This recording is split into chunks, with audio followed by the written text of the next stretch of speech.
Friends, ಎಲ್ರಿಗೂ ನಮಸ್ಕಾರ. ಜ್ಞಾನಗಂಗೋತ್ರಿ ಸಂಸ್ಥೆಯ ಇನ್ಕ್ವೆಸ್ಟ್ ಪ್ರಚಲಿತ ಘಟನೆಗಳ ಸರಣಿಗೆ ತಮ್ಮೆಲ್ಲರಿಗೂ ಮತ್ತೊಮ್ಮೆ ಸ್ವಾಗತ. ಇವತ್ತು ನಾವು ಸಂಚಿಕೆ ಸಂಖ್ಯೆ 685 ಡಿಸ್ಕಸ್ ಮಾಡ್ತಾ ಇದ್ದೇವೆ. ದಿನಾಂಕ 28 ಮತ್ತು 29 ಏಪ್ರಿಲ್ 2024. ಸೊ ಇವತ್ತಿನ ಅಪ್ಡೇಟ್ಸ್ ಅನ್ನು ಡಿಸ್ಕಸ್ ಮಾಡೋದಕ್ಕಿಂತ ಮುಂಚೆ ಕಳೆದ ಸಂಚಿಕೆಯ 2 ಪ್ರಶ್ನೆಗಳ ಉತ್ತರಗಳು, ಪ್ರಶ್ನೆ ಸಂಖ್ಯೆ 1ಕ್ಕೆ ಆಪ್ಷನ್ ಎ ಮತ್ತು ಪ್ರಶ್ನೆ ಸಂಖ್ಯೆ 2ಕ್ಕೆ ಆಪ್ಷನ್ ಎ ಸರಿ ಉತ್ತರವಾಗಿರುತ್ತೆ. ಹಾಗಿದ್ರೆ ಇವತ್ತಿನ ಮೊದಲನೇ ಪ್ರಶ್ನೆಗೆ ಬರೋಣ. ಭೂ ರಾಸಾಯನಿಕ ವಿಶ್ಲೇಷಣೆ ಮತ್ತು ಸಸ್ಯದ ಅವಶೇಷಗಳ ರೇಡಿಯೋ ಕಾರ್ಬನ್ ಡೇಟಿಂಗ್ ಪ್ರಕಾರ ಗುಜರಾತ್ನ ಲೂನಾ ಕಂದಕದಲ್ಲಿ ಉಲ್ಕಾಶಿಲೆಯ ಪ್ರಭಾವದ ಅಂದಾಜು ವಯಸ್ಸು ಎಷ್ಟು? So what is the approximate age of the meteorite impact at the Luna crater in Gujarat according to geochemical analysis and radiocarbon dating of plant remnant. So ನಾನು ಮಾತಾಡ್ತಾ ಇರ್ತಕ್ಕಂಥದ್ದು ಒಂದು ಕ್ರೇಟರ್ ಅಥವಾ ಕಂದಕ. ಸೊ ಈ ಒಂದು ಕಂದಕ ಕ್ರಿಯೇಟ್ ಆಗಿರ್ತಕ್ಕಂಥದ್ದು ನಮ್ಮ ಭಾರತ ದೇಶದ ಗುಜರಾತ್ನ ಕಚ್ ಜಿಲ್ಲೆಯಲ್ಲಿ ಒಂದು ಹಳ್ಳಿ ಇದೆ. ಆ ಹಳ್ಳಿಯನ್ನು ನಾವು ಲೂನಾ ಅಂತ ಕರೀತೇವೆ.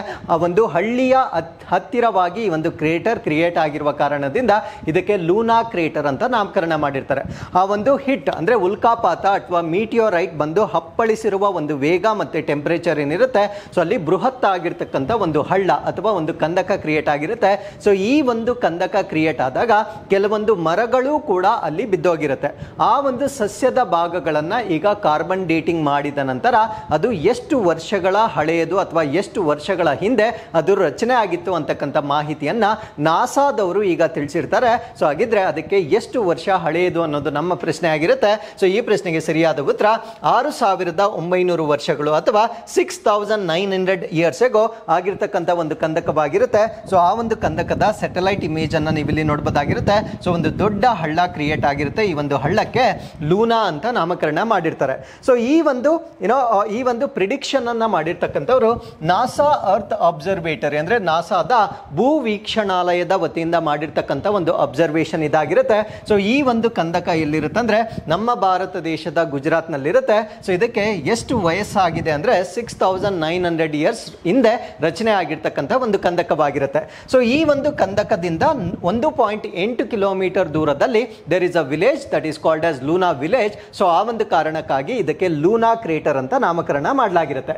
ಹಾಗಿದ್ರೆ ಈ ಒಂದು ಕ್ರೇಟರ್ನ ರಚನೆಯನ್ನ ನಾವು ನೋಡೋದಾದ್ರೆ it is something like this. So ಇದು ಅಪ್ಪರ್ ಸರ್ಫೇಸ್ ರಿಮ್ ಅಂತ ಕರೀತೇವೆ, ಇದನ್ನ ಬಾಟಮ್ ಸರ್ಫೇಸ್ ರಿಮ್ ಅಂತ ಕರೀತೇವೆ.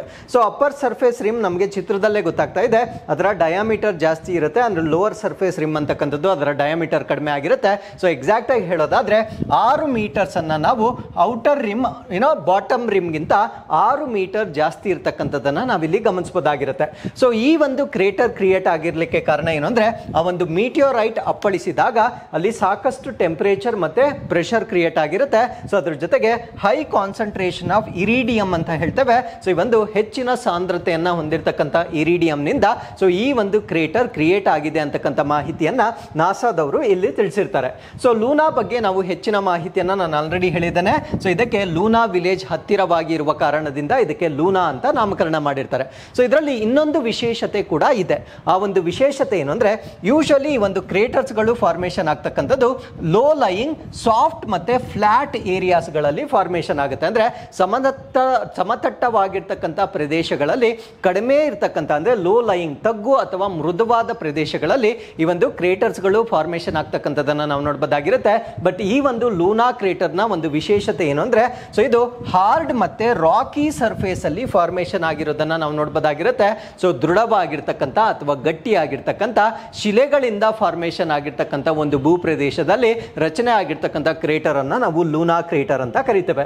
ಸೊ ಅದಾದ್ಮೇಲೆ ಲೂನಾ ಕ್ರೇಟರ್ ನ ಬಳಿ ಒಂದು ಟೆಂಪಲ್ ಕೂಡ ಇರುತ್ತೆ. ಸೊ ಆ ಒಂದು ಟೆಂಪಲ್ ಅನ್ನ ನಾವೇನಂತ ಕರಿತೀವಿ ಅಂದ್ರೆ ಲೂನಾ ಧಾಮ್ ಟೆಂಪಲ್ ಅಂತ ಕರಿತೇವೆ. ಸೊ ಈ ಒಂದು ಟೆಂಪಲ್ ಹೆಸರು ಕೂಡ ನಿಮಗೆ ಗೊತ್ತಿರಬೇಕಾಗಿರುತ್ತೆ. So with this let's get into question number 2.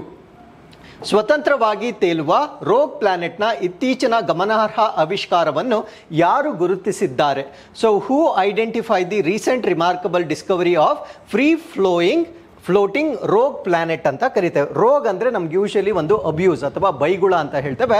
ರೋಗ್ ಅಂದ್ರೆ ಸೊ ನಮ್ಮ ಪ್ಲಾನೆಟ್ಸ್ಗೆ ಒಂದು ಡಿಸಿಪ್ಲಿನ್ ಇರುತ್ತೆ. ಬಿಕಾಸ್ ನಮ್ಮ ಸೋಲಾರ್ ಸಿಸ್ಟಮ್ ಅಲ್ಲಿ centre of the solar system ಅನ್ನ ನಾವು ಸನ್ ಅಥವಾ ಸೂರ್ಯ ಅಂತ ಕರಿತೇವೆ. ಸೊ ನಮ್ಮ ಪ್ಲಾನೆಟ್ಸ್ ಎಲ್ಲ ಏನಿರುತ್ತೆ ಅಂದ್ರೆ ಸೂರ್ಯನಿಂದ ಗ್ರಾವಿಟೇಷನಲ್ಲಿ ಒಂದು ಅಟ್ರಾಕ್ಷನ್ ಇರುತ್ತೆ. ಸೊ ಅದರಿಂದ ಒಂದು ನಿರ್ದಿಷ್ಟವಾಗಿರ್ತಕ್ಕಂಥ ಪಥದಲ್ಲಿ ಅವು ಯಾವಾಗಲೂ ಸುತ್ತುತ್ತಾ ಇರ್ತವೆ. ಸೊ ಅದನ್ನ ನಾವು ಪ್ಲಾನೆಟ್ಸ್ ಅಂತ ಕರಿತೇವೆ. ಸೊ ಯಾವ ಪ್ಲಾನೆಟ್ಸ್ಗೆ ಈ ರೀತಿಯಾಗಿರ್ತಕ್ಕಂಥ ಒಂದು ಸೌರವ್ಯೂಹದ ಅಟ್ರಾಕ್ಷನ್ ಇರೋದಿಲ್ಲ, ಇರೋದಿಲ್ಲ. ಸೊ ಆ ರೀತಿಯ ಪ್ಲಾನೆಟ್ಸ್ಗಳನ್ನು ನಾವು ರೋಗ್ ಪ್ಲಾನೆಟ್ಸ್ ಅಂತ ಕರಿತೇವೆ. ಸೊ ದಾರಿ ತಪ್ಪಿದ ಗ್ರಹಗಳು ಅಂತ ನಾನು ಸರಳವಾಗಿ ಹೇಳ್ಬೋದಾಗಿರುತ್ತೆ. ಸೊ ಈ ರೀತಿಯಾಗಿರ್ತಕ್ಕಂಥ ರೋಗ್ ಪ್ಲಾನೆಟ್ಗಳನ್ನು ಇತ್ತೀಚೆಗೆ ಯಾರು ಪತ್ತೆ ಹಚ್ಚಿದ್ದಾರೆ ಅನ್ನೋದು ನಮ್ಮ ಪ್ರಶ್ನೆ ಆಗಿರುತ್ತೆ. ಸೊ ಈ ಪ್ರಶ್ನೆಗೆ ಸರಿಯಾದ ಉತ್ತರ ನಾಸಾದ ಟ್ರಾನ್ಸಿಟಿಂಗ್ ಎಕ್ಸೋ ಪ್ಲಾನೆಟ್ ಸರ್ವೆ ಉಪಗ್ರಹ ಅಥವಾ ನಾಸಾದ ಟ್ರಾನ್ಸಿಟಿಂಗ್ ಎಕ್ಸೋ ಪ್ಲಾನೆಟ್ ಸರ್ವೆ ಸೆಟಲೈಟ್ ನ ಭಾಗವಾಗಿ ಸೊ ಈ ರೀತಿಯ ಒಂದು ಫ್ರೀ ಫ್ಲೋಟಿಂಗ್ ಅಂದ್ರೆ ಅದಕ್ಕೆ ಯಾವುದೇ ಗ್ರಾವಿಟೇಷನಲ್ ಅಟ್ರಾಕ್ಷನ್ ಇರೋದಿಲ್ಲ, ಆ ರೀತಿಯಾಗಿ ಉಚಿತವಾಗಿ ತೇಲ್ತಾ ಇರ್ತಕ್ಕಂಥ ಅಥವಾ ಮುಕ್ತವಾಗಿ ತೇಲ್ತಾ ಇರ್ತಕ್ಕಂಥ ಒಂದು ರೋಗ್ ಪ್ಲಾನೆಟ್ ಅನ್ನ ಈಗ ನಾಸಾದವರು ಪತ್ತೆ ಹಚ್ಚಿರ್ತಾರೆ. ಸೊ ಆ ಒಂದು ಪ್ಲಾನೆಟ್ ಬಗ್ಗೆ ಹೆಚ್ಚಿನ ಮಾಹಿತಿಯನ್ನ ನಾವಿಲ್ಲಿ ಡಿಸ್ಕಸ್ ಮಾಡ್ತಾ ಬರೋಣ. ಸೊ ಇದನ್ನ ಐಡೆಂಟಿಫೈ ಮಾಡಿರ್ತಕ್ಕಂಥ ಒಂದು ಸೆಟಲೈಟ್ ಅನ್ನ ನಾವು ಇನ್ ಶಾರ್ಟ್ ಟೆಸ್ ಅಂತ ಕರಿತೇವೆ. ಟೆಸ್ ಅಂದ್ರೆ ಟ್ರಾನ್ಸಿಟಿಂಗ್ ಎಕ್ಸೋ ಪ್ಲಾನೆಟ್ ಸರ್ವೆ ಸೆಟಲೈಟ್ ಅಂತ ಕರಿತೇವೆ. ಸೊ ಈ ಒಂದು ಎಕ್ಸೋ ಪ್ಲಾನೆಟ್ ಅಂತ ಏನಕ್ಕೆ ಹೇಳ್ತೀವಿ ಅಂದ್ರೆ ಸೊ ಇದು ನಮ್ಮ ಗ್ರಹಗಳಿಂದ ಆಚೆ ಇರ್ತಕ್ಕಂಥ ಒಂದು ಪ್ಲಾನೆಟ್ ಆಗಿರೋದ್ರಿಂದ ಎಕ್ಸೋ ಪ್ಲಾನೆಟ್ ಅಂತ ಇದಕ್ಕೆ ನಾವು ಕರೆಯಲಾಗುತ್ತೆ. ಸೊ ಇದನ್ನ ನಾವು ಟೆಕ್ನಿಕಲಿ ಏನಂತ ಕರಿತೀವಿ ಅಂದ್ರೆ ರೋಗ್ ಪ್ಲಾನೆಟ್ ಅಂತ ಕರಿತೇವೆ. ಸೊ ಈ ಒಂದು ರೋಗ್ ಪ್ಲಾನೆಟ್ ಡಿಸ್ಕವರಿ ಏನಿರುತ್ತೆ ಸೊ ಈ ಟೆಸ್ ಅಂತಕ್ಕಂಥದ್ದು ಇಟ್ ಐಡೆಂಟಿಫೈಡ್ ಇಟ್ಸ್ ಫಸ್ಟ್ ರೋಗ್ planet which is terrestrial object. ಅಂದ್ರೆ ಟೆರೆಸ್ಟ್ರಿಯಲ್ ಅಂದ್ರೆ ನಮ್ಮ ಪ್ಲಾನೆಟ್ಸ್ ಅಲ್ಲಿ ಎರಡು ರೀತಿಯ ಪ್ಲಾನೆಟ್ಸ್ ಇರುತ್ತೆ. ಒಂದನ್ನ ಟೆರೆಸ್ಟ್ರಿಯಲ್ ಅಂತ ಕರಿತೇವೆ, ಇನ್ನೊಂದನ್ನ ಗೇಷಿಯಸ್ ಅಂತ ಕರಿತೇವೆ. ಟೆರೆಸ್ಟ್ರಿಯಲ್ ಅಂದ್ರೆ ಅದು ತುಂಬಾ ಸಾಲಿಡ್ ಆಗಿರುತ್ತೆ ಅಥವಾ ಘನ ಪದಾರ್ಥಗಳಿಂದ ಹೆಚ್ಚಾಗಿ ಮಾಡಲ್ಪಟ್ಟಿರುತ್ತೆ. ಗೇಷಿಯಸ್ ಅಂದ್ರೆ ಅದು ಅನಿಲ ಪದಾರ್ಥಗಳಿಂದ ಹೆಚ್ಚಾಗಿ ಮಾಡಲ್ಪಟ್ಟಿರುತ್ತೆ. ಸೊ ಈಗ ಪತ್ತೆ ಆಗಿರ್ತಕ್ಕಂಥ ಈ ಒಂದು ರೋಗ್ ಪ್ಲಾನೆಟ್ ಏನಿದೆ ಅದೊಂದು ಟೆರೆಸ್ಟ್ರಿಯಲ್ ಅಥವಾ ಭೂಖಂಡ ಆಗಿರ್ತಕ್ಕಂಥ ಒಂದು ಗ್ರಹ ಅಂತ ನಾವು ಇದಕ್ಕೆ ಹೇಳ್ಬೋದಾಗಿರುತ್ತೆ. ಸೊ ಈ ಒಂದು ಗ್ರಹದಲ್ಲಿ it is larger than earth ಅಂದ್ರೆ ನಮ್ಮ ಭೂಮಿಯ ಗಾತ್ರ ಏನಿದೆ ಅದಕ್ಕಿಂತ ಸ್ವಲ್ಪ ದೊಡ್ಡದಾಗಿರುತ್ತೆ, ಸಿಗ್ನಿಫಿಕೆಂಟ್ಲಿ ದೊಡ್ಡದಾಗಿರಲ್ಲ, ಅಂದ್ರೆ ಬೃಹತ್ತಾಗಿ ದೊಡ್ಡದಾಗಿರೋದಿಲ್ಲ, ಬಟ್ ಭೂಮಿಗಿಂತ ಸ್ವಲ್ಪ ದೊಡ್ಡದಾಗಿರ್ತಕ್ಕಂಥ ಒಂದು ಗ್ರಹವನ್ನ ಈಗ ಪತ್ತೆ ಹಚ್ಚಲಾಗಿರುತ್ತೆ. ಹಾಗಿದ್ರೆ ಸೊ ಇದನ್ನ ಪತ್ತೆ ಹಚ್ಚಲಿಕ್ಕೆ ಯಾವ ಮೆಥಡ್ ಅನ್ನ ಯೂಸ್ ಮಾಡಿದ್ದಾರೆ ಅಂದ್ರೆ ಸೊ ಆ ಒಂದು ಮೆಥಡ್ ಅನ್ನ ನಾವೇನಂತ ಕರಿತೀವಿ ಅಂದ್ರೆ ಗ್ರಾವಿಟೇಷನಲ್ ಮೈಕ್ರೋ ಲೆನ್ಸಿಂಗ್ ಅಂತ ಕರಿತೇವೆ. This is very very important for your examination. So ಈ ರೀತಿಯ ನ್ಯೂ ಟರ್ಮ್ಸ್ ಬಂದಾಗ ನೀವು ಅದರ ಕಾನ್ಸೆಪ್ಟ್ ಅನ್ನ ತಿಳ್ಕೊಳ್ಬೇಕಾಗಿರುತ್ತೆ. ಸೊ ಈ ಒಂದು ಕಾನ್ಸೆಪ್ಟ್ ಅನ್ನ ನಾವೇನಂತ ಕರಿತೀವಿ ಅಂದ್ರೆ ಗ್ರಾವಿಟೇಷನಲ್ ಮೈಕ್ರೋ ಲೆನ್ಸಿಂಗ್ ಅಂತ ಕರಿತೇವೆ. ಇಲ್ಲಿ ನೋಡಿ, ಗ್ರಾವಿಟೇಷನಲ್ ಅಂದ್ರೆ ಗುರುತ್ವಾಕರ್ಷಣೆ, ಬಟ್ ಈ ಕಾನ್ಸೆಪ್ಟ್ ನಲ್ಲಿ ಗುರುತ್ವಾಕರ್ಷಣೆಗೂ ಈ ಒಂದು ಪ್ರಿನ್ಸಿಪಲ್ಗೂ ಏನು ಕೂಡ ಸಂಬಂಧ ಇರೋದಿಲ್ಲ. ಆದ್ರೂ ಕೂಡ ಇದನ್ನ ನಾವೇನಂತ ಕರಿತೇವೆ ಅಂದ್ರೆ ಗ್ರಾವಿಟೇಷನಲ್ ಮೈಕ್ರೋ ಲೆನ್ಸಿಂಗ್ ಅಂತ ಕರಿತೇವೆ.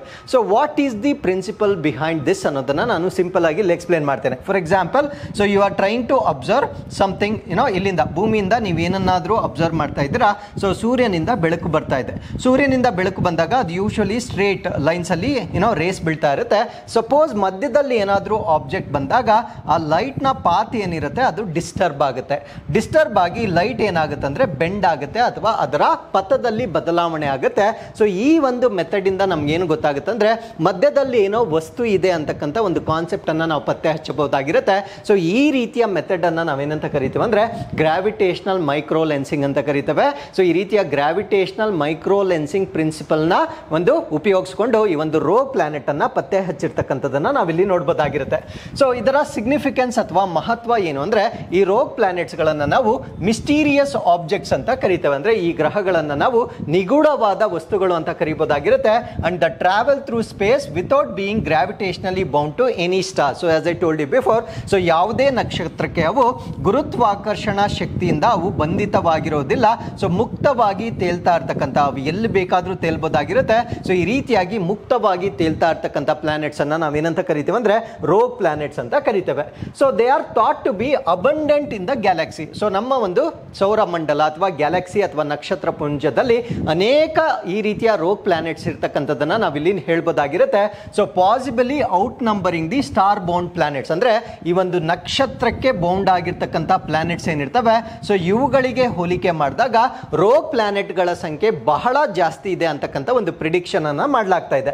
ಸೊ ಚಾಲೆಂಜಸ್ ಅಥವಾ ಇವುಗಳನ್ನ ಪತ್ತೆ ಹಚ್ಚಲಿಕ್ಕೆ ನಮ್ಗಿರ್ತಕ್ಕಂಥ ಒಂದು ಸವಾಲು ಏನು ಅಂದ್ರೆ detecting these planets is difficult. So ಈ ರೀತಿಯ ರೋಗ್ ಪ್ಲಾನೆಟ್ ಗಳನ್ನ ಪತ್ತೆ ಹಚ್ಚತಕ್ಕಂಥದ್ದು ಬಹಳ ಕಷ್ಟವಾಗಿರುತ್ತೆ.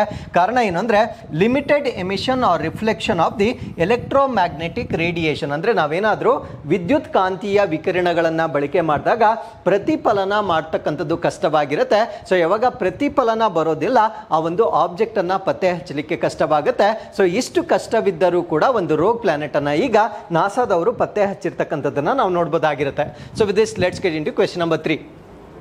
ನೆದರ್ಲ್ಯಾಂಡ್ಸ್ನ ರೋಟರ್ ಡ್ಯಾಮ್ನಲ್ಲಿ ಏಪ್ರಿಲ್ 22ರಿಂದ 25, 2024ರಿಂದ ನಡೆದ 26ನೇ ವಿಶ್ವ ಇಂಧನ ಕಾಂಗ್ರೆಸ್ನ ಥೀಮ್ ಯಾವುದು?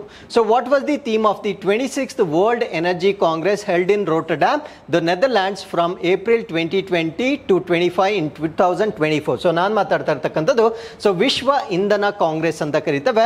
ಸೊ ಇದು ನಡೆದಿರ್ತಕ್ಕಂಥದ್ದು ನೆದರ್ಲ್ಯಾಂಡ್ಸ್ನಲ್ಲಿ. ಸೊ ಈ ಒಂದು ಸಭೆಯಲ್ಲಿ ಯಾವ ಥೀಮನ್ನು ತೆಗೆದುಕೊಂಡಿದ್ದರು ಅನ್ನೋದು ನಮ್ಮ ಪ್ರಶ್ನೆ ಆಗಿರುತ್ತೆ. ಸೊ ಈ ಪ್ರಶ್ನೆಗೆ ಸರಿಯಾದ ಉತ್ತರ ಜನರು ಮತ್ತು ಗ್ರಹಕ್ಕಾಗಿ ಶಕ್ತಿಯನ್ನ ಮರು ವಿನ್ಯಾಸಗೊಳಿಸುವುದು, ಅಂದ್ರೆ ರೀಡಿಸೈನಿಂಗ್ energy for people and planet ಅಂತಕ್ಕಂಥದ್ದು ಸೊ ಈ ಒಂದು ಸಭೆ ಅಥವಾ ಈವೆಂಟ್ ನ ಪ್ರಮುಖವಾದ ಉದ್ದೇಶವಾಗಿರುತ್ತೆ. ಸೊ ನಾನು ಡಿಸ್ಕಸ್ ಮಾಡ್ತಾ ಇರ್ತಕ್ಕಂಥ ಈವೆಂಟ್ ಅನ್ನ ನಾವೇನಂತ ಕರಿತೀವಿ ಅಂದ್ರೆ ವರ್ಲ್ಡ್ ಎನರ್ಜಿ ಕೌನ್ಸಿಲ್ ಅಂತ ಕರಿತೇವೆ. ಸೊ ಇದು ನಡೆದಿರ್ತಕ್ಕಂಥದ್ದು ರೋಟರ್ ಡ್ಯಾಮ್ ನಲ್ಲಿ. ಸೊ ರೋಟರ್ ಡ್ಯಾಮ್ ಇರ್ತಕ್ಕಂಥದ್ದು ನೆದರ್ಲ್ಯಾಂಡ್ ನಲ್ಲಿ ಬರ್ತಕ್ಕಂಥ ಒಂದು ರಾಷ್ಟ್ರವಾಗಿರುತ್ತೆ. ಸೊ ಇದು ಯುರೋಪ್ ನ ನೀವು ಇಲ್ಲಿ ನೋಡಬಹುದಾಗಿರುತ್ತೆ. ಸೊ ಯುರೋಪ್ ನ ಈ ಭಾಗದಲ್ಲಿ ನಾವು ನೆದರ್ಲ್ಯಾಂಡ್ ಅನ್ನ ನೋಡಬಹುದಾಗಿರುತ್ತೆ. ಸೊ ನೆದರ್ಲ್ಯಾಂಡ್ ನ ನೈಬರಿಂಗ್ ಕಂಟ್ರೀಸ್ ಗಳಲ್ಲಿ ನಾವು ಬೆಲ್ಜಿಯಂ ಅನ್ನ ನೋಡಬಹುದಾಗಿರುತ್ತೆ ಮತ್ತೆ ಜರ್ಮನಿಯನ್ನ ನಾವು ನೋಡಬಹುದಾಗಿರುತ್ತೆ. ಸೊ ನೆದರ್ಲ್ಯಾಂಡ್ ಅನ್ನ ಎಕ್ಸ್ಪ್ಯಾಂಡ್ ಮಾಡಿದ್ರೆ ಅದನ್ನ ನಾವಿಲ್ಲಿ ನೋಡಬಹುದಾಗಿರುತ್ತೆ. ಸೊ ಅದರ ನೈಬರಿಂಗ್ ಕಂಟ್ರೀಸ್ ನಾವು ಬೆಲ್ಜಿಯಂ ಅನ್ನ ನೋಡಬಹುದಾಗಿರುತ್ತೆ ಮತ್ತೆ ಜರ್ಮನಿಯನ್ನ ನೋಡಬಹುದಾಗಿರುತ್ತೆ. ಸೊ ಈ ಕಡೆಗೆ ನಾವು ನಾರ್ತ್ ಸಿ ಅನ್ನ ನಾವು ನೋಡಬಹುದಾಗಿರುತ್ತೆ. ಸೊ ಇದರ ಕ್ಯಾಪಿಟಲ್ ಸಿಟಿಯನ್ನ ನಾವು ಆಮ್ಸ್ಟರ್ಡ್ಯಾಮ್ ಅಂತ ಕರಿತೇವೆ. ಸೊ ಈಗ ಈವೆಂಟ್ ನಡೆದಿರ್ತಕ್ಕಂಥದ್ದಲ್ಲಿ ಅಂದ್ರೆ ರೋಟರ್ ಡ್ಯಾಮ್ ಅಲ್ಲಿ ನಡೆಯುತ್ತೆ. ಸಿ ಆಮ್ಸ್ಟರ್ಡ್ಯಾಮ್ ಅಂತಕ್ಕಂಥದ್ದು ನೆದರ್ಲ್ಯಾಂಡ್ ನ ಕ್ಯಾಪಿಟಲ್ ಸಿಟಿ ಆಗಿರುತ್ತೆ. ಬಟ್ ಗವರ್ಮೆಂಟ್ ನ ಸೀಟ್ ಎಲ್ಲಿರುತ್ತೆ ಅಂದ್ರೆ ರೋಟರ್ ಡ್ಯಾಮ್ ಅಲ್ಲಿ ಸರ್ಕಾರದ ಒಂದು ಪೀಠ ಇರ್ತಕ್ಕಂಥದ್ದನ್ನ ನಾವು ಇಲ್ಲಿ ಗಮನಿಸಬಹುದಾಗಿರುತ್ತೆ. ಹಾಗಿದ್ರೆ ಈಗ ನಡೆದಿರ್ತಕ್ಕಂಥ ಈವೆಂಟ್ ಅನ್ನ ನಾವೇನಂತ ಕರಿತೀವಿ ಅಂದ್ರೆ ವರ್ಲ್ಡ್ ಎನರ್ಜಿ ಕಾಂಗ್ರೆಸ್ ಅಂತ ಕರಿತೇವೆ. ಇದು 26ನೇ ವಿಶ್ವ ಶಕ್ತಿ ಕಾಂಗ್ರೆಸ್ ಆಗಿರುತ್ತೆ. ಸೊ ಇದು ನಡೆದಿರ್ತಕ್ಕಂಥದ್ದು ನೆದರ್ಲ್ಯಾಂಡ್ಸ್ ಅಲ್ಲಿ ಅಂತ ನಮಗೆ ಗೊತ್ತಾಯ್ತು. ಸೊ ಇದರ ಥೀಮ್ ಏನು ಅನ್ನೋದನ್ನ ನಾವು ಪ್ರಶ್ನೆಯಲ್ಲೇ ಡಿಸ್ಕಸ್ ಮಾಡಿರ್ತೇವೆ. ಸೊ ಅದಾದ್ಮೇಲೆ ಇದರ ಫೋಕಸ್ ಅಥವಾ ಈ ಒಂದು ಸಭೆಯನ್ನ ಏನಕ್ಕೆ ನಡೆಸಿದ್ದಾರೆ ಅಂದ್ರೆ ಗ್ಲೋಬಲ್ ಎನರ್ಜಿ ಟ್ರಾನ್ಸಿಷನ್, ಅಂದ್ರೆ ನಾವು ಈ ಒಂದು ಪಳೆಯುಳಿಕೆ ಇಂಧನಗಳಿಂದ ರಿನ್ಯೂಬಲ್ ಎನರ್ಜಿ ಕಡೆಗೆ ಮೂವ್ ಆಗ್ತಕ್ಕಂಥ ಒಂದು ಪದ್ಧತಿ ಏನಿದೆ ಸೊ ಇದನ್ನ ಚುರುಕುಗೊಳಿಸ್ತಕ್ಕಂಥದನ್ನ ಡಿಸ್ಕಸ್ ಮಾಡ್ತಕ್ಕಂಥ ಒಂದು ವೇದಿಕೆಯನ್ನಾಗಿ ಇದನ್ನ ಬಳಕೆ ಮಾಡಲಾಗಿರುತ್ತೆ. ಸೊ ಪ್ರೀವಿಯಸ್ಲಿ ನಾವು ಎನರ್ಜಿಗಳಿಂದ ಕಲ್ತಿರ್ತಕ್ಕಂಥ ಪಾಠಗಳೇನು ಸೊ ಅದನ್ನ ಭವಿಷ್ಯದಲ್ಲಿ ನಾವು ಹೇಗೆ ಬಳಕೆ ಮಾಡ್ಕೊಳ್ಬೇಕು ಸೊ ಇದರ ಬಗ್ಗೆ ಚರ್ಚೆ ಮಾಡುವ ಕಾರಣದಿಂದ ಸೊ ಈ ಒಂದು ಕಾನ್ಫರೆನ್ಸ್ ಅನ್ನ ಕಂಡಕ್ಟ್ ಮಾಡಲಾಗಿರುತ್ತೆ. ಸೊ ನೆದರ್ಲ್ಯಾಂಡ್ ಬಗ್ಗೆ ನಾವು ಸ್ವಲ್ಪ ಮಾಹಿತಿಯನ್ನ ತಿಳ್ಕೊಳ್ಳೋದಾದ್ರೆ ಸೊ ಅದರ ಬಾರ್ಡರಿಂಗ್ ಕಂಟ್ರೀಸ್ ಯಾವ್ದ್ಯಾವ್ದು ಅಂತ ನಮ್ಗೆ ಗೊತ್ತಾಯ್ತು. ಸೊ ಜರ್ಮನಿ ಮತ್ತು ಬೆಲ್ಜಿಯಂ ಅನ್ನ ಅದರ ಗಡಿ ಪ್ರದೇಶದಲ್ಲಿ ನೋಡಬಹುದಾಗಿರುತ್ತೆ. ಸೊ ಅದಾದ್ಮೇಲೆ ನಾರ್ದರ್ನ್ ಸಿ ಅಥವಾ ಉತ್ತರ ಸಮುದ್ರದೊಂದಿಗೂ ಕೂಡ ತನ್ನ ಬಾರ್ಡರ್ ಅನ್ನ ಶೇರ್ ಮಾಡ್ಕೊಳ್ತಕ್ಕಂಥ ಒಂದು ಕಂಟ್ರಿ ಆಗಿರುತ್ತೆ. ಸೊ ಇದಕ್ಕೆ 2 ಕ್ಯಾಪಿಟಲ್ ಸಿಟೀಸ್ ಅನ್ನ ನಾವು ನೋಡಬಹುದಾಗಿರುತ್ತೆ. ಸೊ ಆಮ್ಸ್ಟರ್ಡ್ಯಾಮ್ ಅನ್ನ ಅಫಿಷಿಯಲ್ ಅಥವಾ ಅಧಿಕೃತ ರಾಜಧಾನಿ ಅಂತ ಹೇಳ್ಬೋದಾಗಿರುತ್ತೆ. ಹೇಗನ್ನ ನಾವು ಸೀಟ್ ಆಫ್ ಗವರ್ನಮೆಂಟ್ ಅಂತ ಕರಿತೇವೆ. ಸೊ ನಾನು ರೋಟರ್ ಡ್ಯಾಮ್ ಅದರ ಸೀಟ್ ಆಗಿರೋದಿಲ್ಲ, ಹೇಗಂತ ಕರಿತೇವೆ. ಸೊ ಹೇಗನ್ನ ಅದರ ಸೀಟ್ ಅಂತ ಕರಿತೇವೆ. ಸೊ ಇಲ್ಲಿ ನೋಡ್ಬೋದಾಗಿರುತ್ತೆ ಹೇಗೆ ಇಲ್ಲೇನು ಕಾಣ್ತಾ ಇದೆ. ಸೊ ಹೇಗನ್ನ ನಾವು ಸೀಟ್ ಆಫ್ ದಿ ಗವರ್ಮೆಂಟ್ ಅಂತ ಹೇಳ್ತೇವೆ. ಬಟ್ ಈ ಒಂದು ಈವೆಂಟ್ ನಡೆದಿರ್ತಕ್ಕಂಥದ್ದು ರೋಟರ್ ಡ್ಯಾಮ್ ಅಲ್ಲಿ ನಡೆದಿರ್ತಕ್ಕಂಥ ಒಂದು ಈವೆಂಟ್ ಆಗಿರುತ್ತೆ. ಸೊ ಅದಾದ್ಮೇಲೆ ಈ ಒಂದು ಈವೆಂಟ್ ಅಲ್ಲಿ ಏನಿದೆ ಸೊ ಈ ಒಂದು ರಾಷ್ಟ್ರದಲ್ಲಿ ಕೆಲವೊಂದು ಆ ರಾಷ್ಟ್ರದಲ್ಲಿರ್ತಕ್ಕಂಥ ಒಂದು ಗವರ್ಮೆಂಟ್ ಅಥವಾ ಸರ್ಕಾರದ ಯಾವ ಪದ್ಧತಿಯಲ್ಲಿ ಅಲ್ಲಿ ಸರ್ಕಾರ ಇದೆ ಅಂತ ನಾವು ಹೇಳೋದಾದ್ರೆ constitutional monarchy with parliamentary system, ಅಂದ್ರೆ ಸಂಸದೀಯ ವ್ಯವಸ್ಥೆಯೊಂದಿಗೆ ಸಾಂವಿಧಾನಿಕ ರಾಜಪ್ರಭುತ್ವವನ್ನ ಹೊಂದಿರತಕ್ಕಂಥ ಒಂದು ರಾಷ್ಟ್ರವಾಗಿರುತ್ತೆ.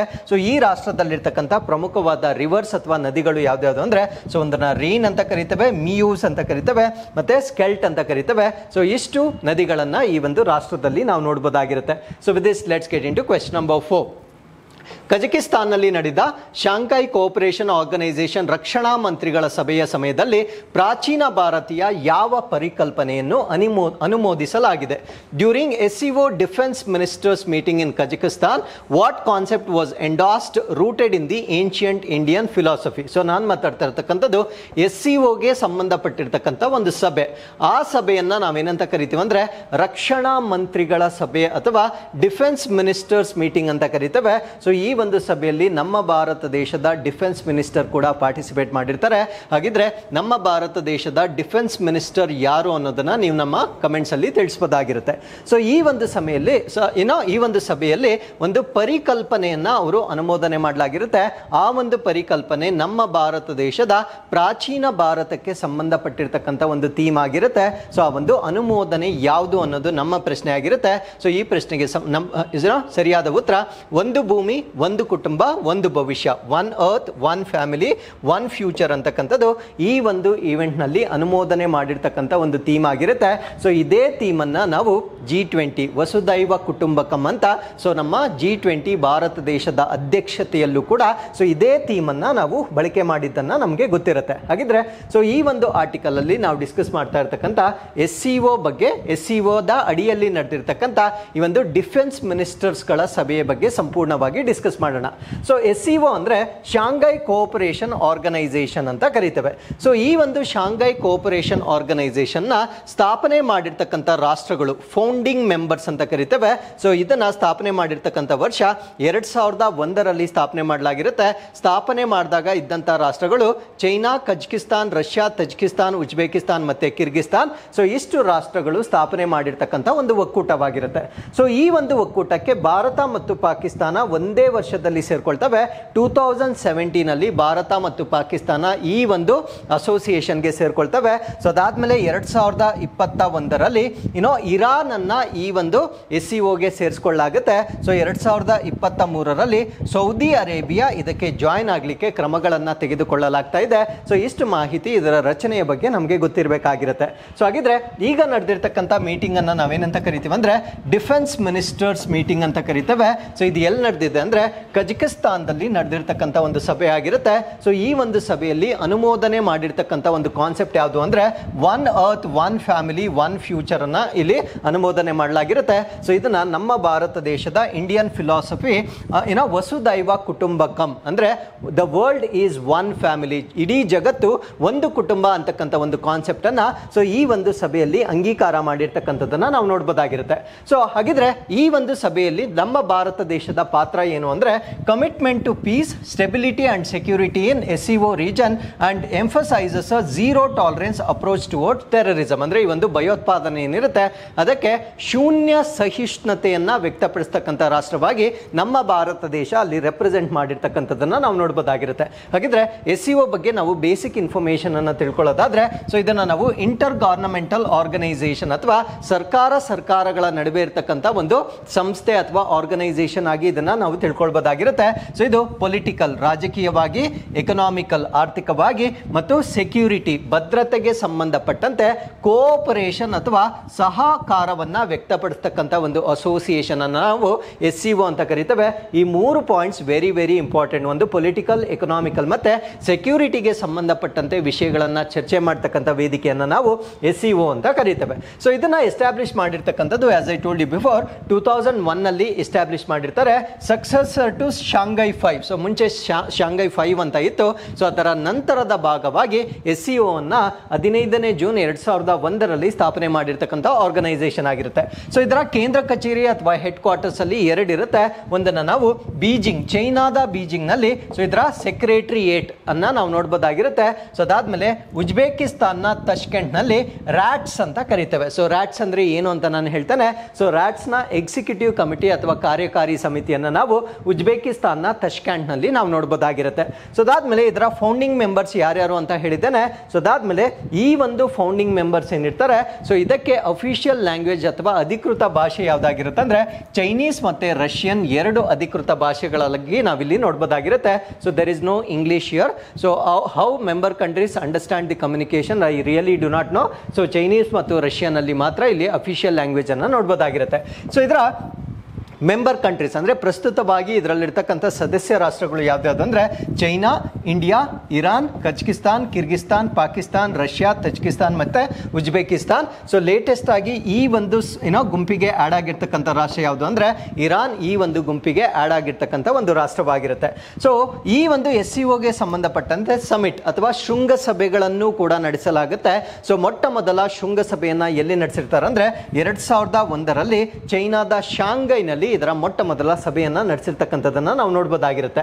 ಸೊ ಈ ಒಂದು SCOಗೆ ಸಂಬಂಧಪಟ್ಟಂತೆ ಒಂದು ಸೆಕ್ಯೂರಿಟಿ ಫೋಕಸ್ ಇದೆ, ಅಂದರೆ ಭದ್ರತೆಗೆ ಸಂಬಂಧಪಟ್ಟಂತೆ ಕೇಂದ್ರೀಕರಿಸ್ತಕ್ಕಂಥ ಒಂದು ವಿಷಯವನ್ನು ನೋಡ್ಬೋದಾಗಿರುತ್ತೆ. ಸೊ ಆ ಒಂದು ಯೂನಿಟ್ ಅನ್ನು ನಾವೇನಂತ ಕರಿತೀವಿ ಅಂದರೆ ರ್ಯಾಟ್ಸ್ ಅಂತ ಕರಿತೇವೆ. ರ್ಯಾಟ್ಸ್ ಅಂದರೆ ರೀಜನಲ್ ಆಂಟಿ ಟೆರರಿಸಮ್ ಸ್ಟ್ರಕ್ಚರ್ ಅಂತ ಕರಿತೇವೆ. ಸೊ ಪ್ರಾದೇಶಿಕ ಭಯೋತ್ಪಾದನಾ ವಿರೋಧಿ ರಚನೆ ಏನಿರುತ್ತೆ ಸೊ ಇದು ಕೂಡ SCO ಅಡಿಯಲ್ಲಿ ಬರ್ತಕ್ಕಂಥ ಒಂದು ಯೂನಿಟ್ ಆಗಿರುತ್ತೆ. ಸೊ ಎರಡಕ್ಕೂ ಕೇಂದ್ರ ಕಚೇರಿಗಳನ್ನು ಬೇರೆ ಬೇರೆ ಕಡೆ ಇರ್ತಕ್ಕಂಥದ್ದನ್ನು ನಾನು ಆಲ್ರೆಡಿ ಎಕ್ಸ್ಪ್ಲೇನ್ ಮಾಡಿರ್ತೇನೆ. ಸೊ ಇಷ್ಟು ಮಾಹಿತಿ ನಮಗೆ SCO ಬಗ್ಗೆ ಗೊತ್ತಿರಬೇಕಾಗಿರುತ್ತೆ. So with this let's get into question number 5. Great Nicobar ದ್ವೀಪದ ದಟ್ಟವಾದ ಉಷ್ಣವಲಯದ ಮಳೆಕಾಡುಗಳಲ್ಲಿ ವಾಸಿಸುವ ಯಾವ ಬುಡಕಟ್ಟು ಗುಂಪು ಮೊದಲ ಬಾರಿಗೆ ಚುನಾವಣಾ ಪ್ರಕ್ರಿಯೆಯಲ್ಲಿ ಭಾಗವಹಿಸಿತು? So which tribal group residing in the dense tropical rainforest of great Nicobar island participated in election process for the very first time? So ಈ ಪ್ರಶ್ನೆಗೆ ಸರಿಯಾದ ಉತ್ತರ, ಸೊ ಇಲ್ಲಿರ್ತಕ್ಕಂಥ ಒಂದು ಬುಡಕಟ್ಟು ಜನಾಂಗ, ಅದನ್ನು ನಾವು ಶೋಂಪೆನ್ ಅಂತ ಕರಿತೇವೆ. ಸೊ ಈ ಒಂದು ಬುಡಕಟ್ಟು ಜನಾಂಗ ಮೊಟ್ಟ ಮೊದಲ ಬಾರಿಗೆ ಈ ಒಂದು ಲೋಕಸಭಾ ಚುನಾವಣೆಯಲ್ಲಿ ಪಾರ್ಟಿಸಿಪೇಟ್ ಮಾಡಿರ್ತಕ್ಕಂಥದ್ದನ್ನು ನಾವು ನೋಡ್ಬೋದಾಗಿರುತ್ತೆ. So Shompen cast their vote for the very first time. So ಈ ಒಂದು ಶೋಂಪೆನ್ ಜನಾಂಗ ಏನಿರುತ್ತೆ ಮೊದಲ ಬಾರಿಗೆ ತಮ್ಮ ಮತವನ್ನ ಚಲಾವಣೆ ಮಾಡಿರ್ತಕ್ಕಂಥದ್ದನ್ನು ನಾವು ನೋಡ್ಬೋದಾಗಿರುತ್ತೆ. ಆ ಶೋಂಪೆನ್ ಪೀಪಲ್ ಹೇಗೆ ಕಾಣಿಸ್ತಾರೆ ಅಂತಕ್ಕಂಥ ಒಂದು ಚಿತ್ರವನ್ನ ನೀವು ಇಲ್ಲಿ ನೋಡ್ಬೋದಾಗಿರುತ್ತೆ. ಸೊ ಅಲ್ಲಿ ಒಂದು ಮಸ್ಕ್ಯಾಟ್ ಅನ್ನ ಕೂಡ ಅಲ್ಲಿ ಡಿಸೈನ್ ಮಾಡಿರ್ತಾರೆ. ಸೊ ನಿಕೋಬಾರ್ ಮೆಗಾಪೋಡ ಅಂತ ಕರಿತೇವೆ. ಸೊ ಆ ಒಂದು ಮಸ್ಕ್ಯಾಟ್ ಅನ್ನ ಕೂಡ ನಾವಿಲ್ಲಿ ನೋಡ್ಬೋದಾಗಿರುತ್ತೆ. ಸೊ ಇದರ ಬಗ್ಗೆ ನಾವು ಹೆಚ್ಚಿನ ಮಾಹಿತಿಯನ್ನು ತಿಳ್ಕೊಳ್ಳೋದಾದ್ರೆ ಈ ಒಂದು ಬುಡಕಟ್ಟು ಜನಾಂಗ ಅಂಡಮಾನ್ ನಿಕೋಬಾರ್ ನಲ್ಲಿ ಇರ್ತಕ್ಕಂಥ ಒಂದು ಬುಡಕಟ್ಟು ಜನಾಂಗವಾಗಿರುತ್ತೆ. ಸೊ ಇಲ್ಲಿರ್ತಕ್ಕಂಥ ಭಾಗವನ್ನ ನಾವೇನಂತ ಕರಿತೇವೆ ಅಂದ್ರೆ ಅಂಡಮಾನ್ ಅಂತ ಕರಿತೇವೆ. ಸೊ ಇಲ್ಲಿರ್ತಕ್ಕಂಥ ಭಾಗವನ್ನ ನಾವೇನಂತ ಕರಿತೇವೆ ಅಂದ್ರೆ ನಿಕೋಬಾರ್ ಅಂತ ಕರಿತೇವೆ. ಸೊ ಅಂಡಮಾನ್ ಮತ್ತು ನಿಕೋಬಾರ್ ನಡುವೆ ಇರ್ತಕ್ಕಂಥ ಚಾನೆಲ್ ಅನ್ನ ನಾವು 10 ಡಿಗ್ರಿ ಚಾನೆಲ್ ಅಂತ ಕರಿತೇವೆ.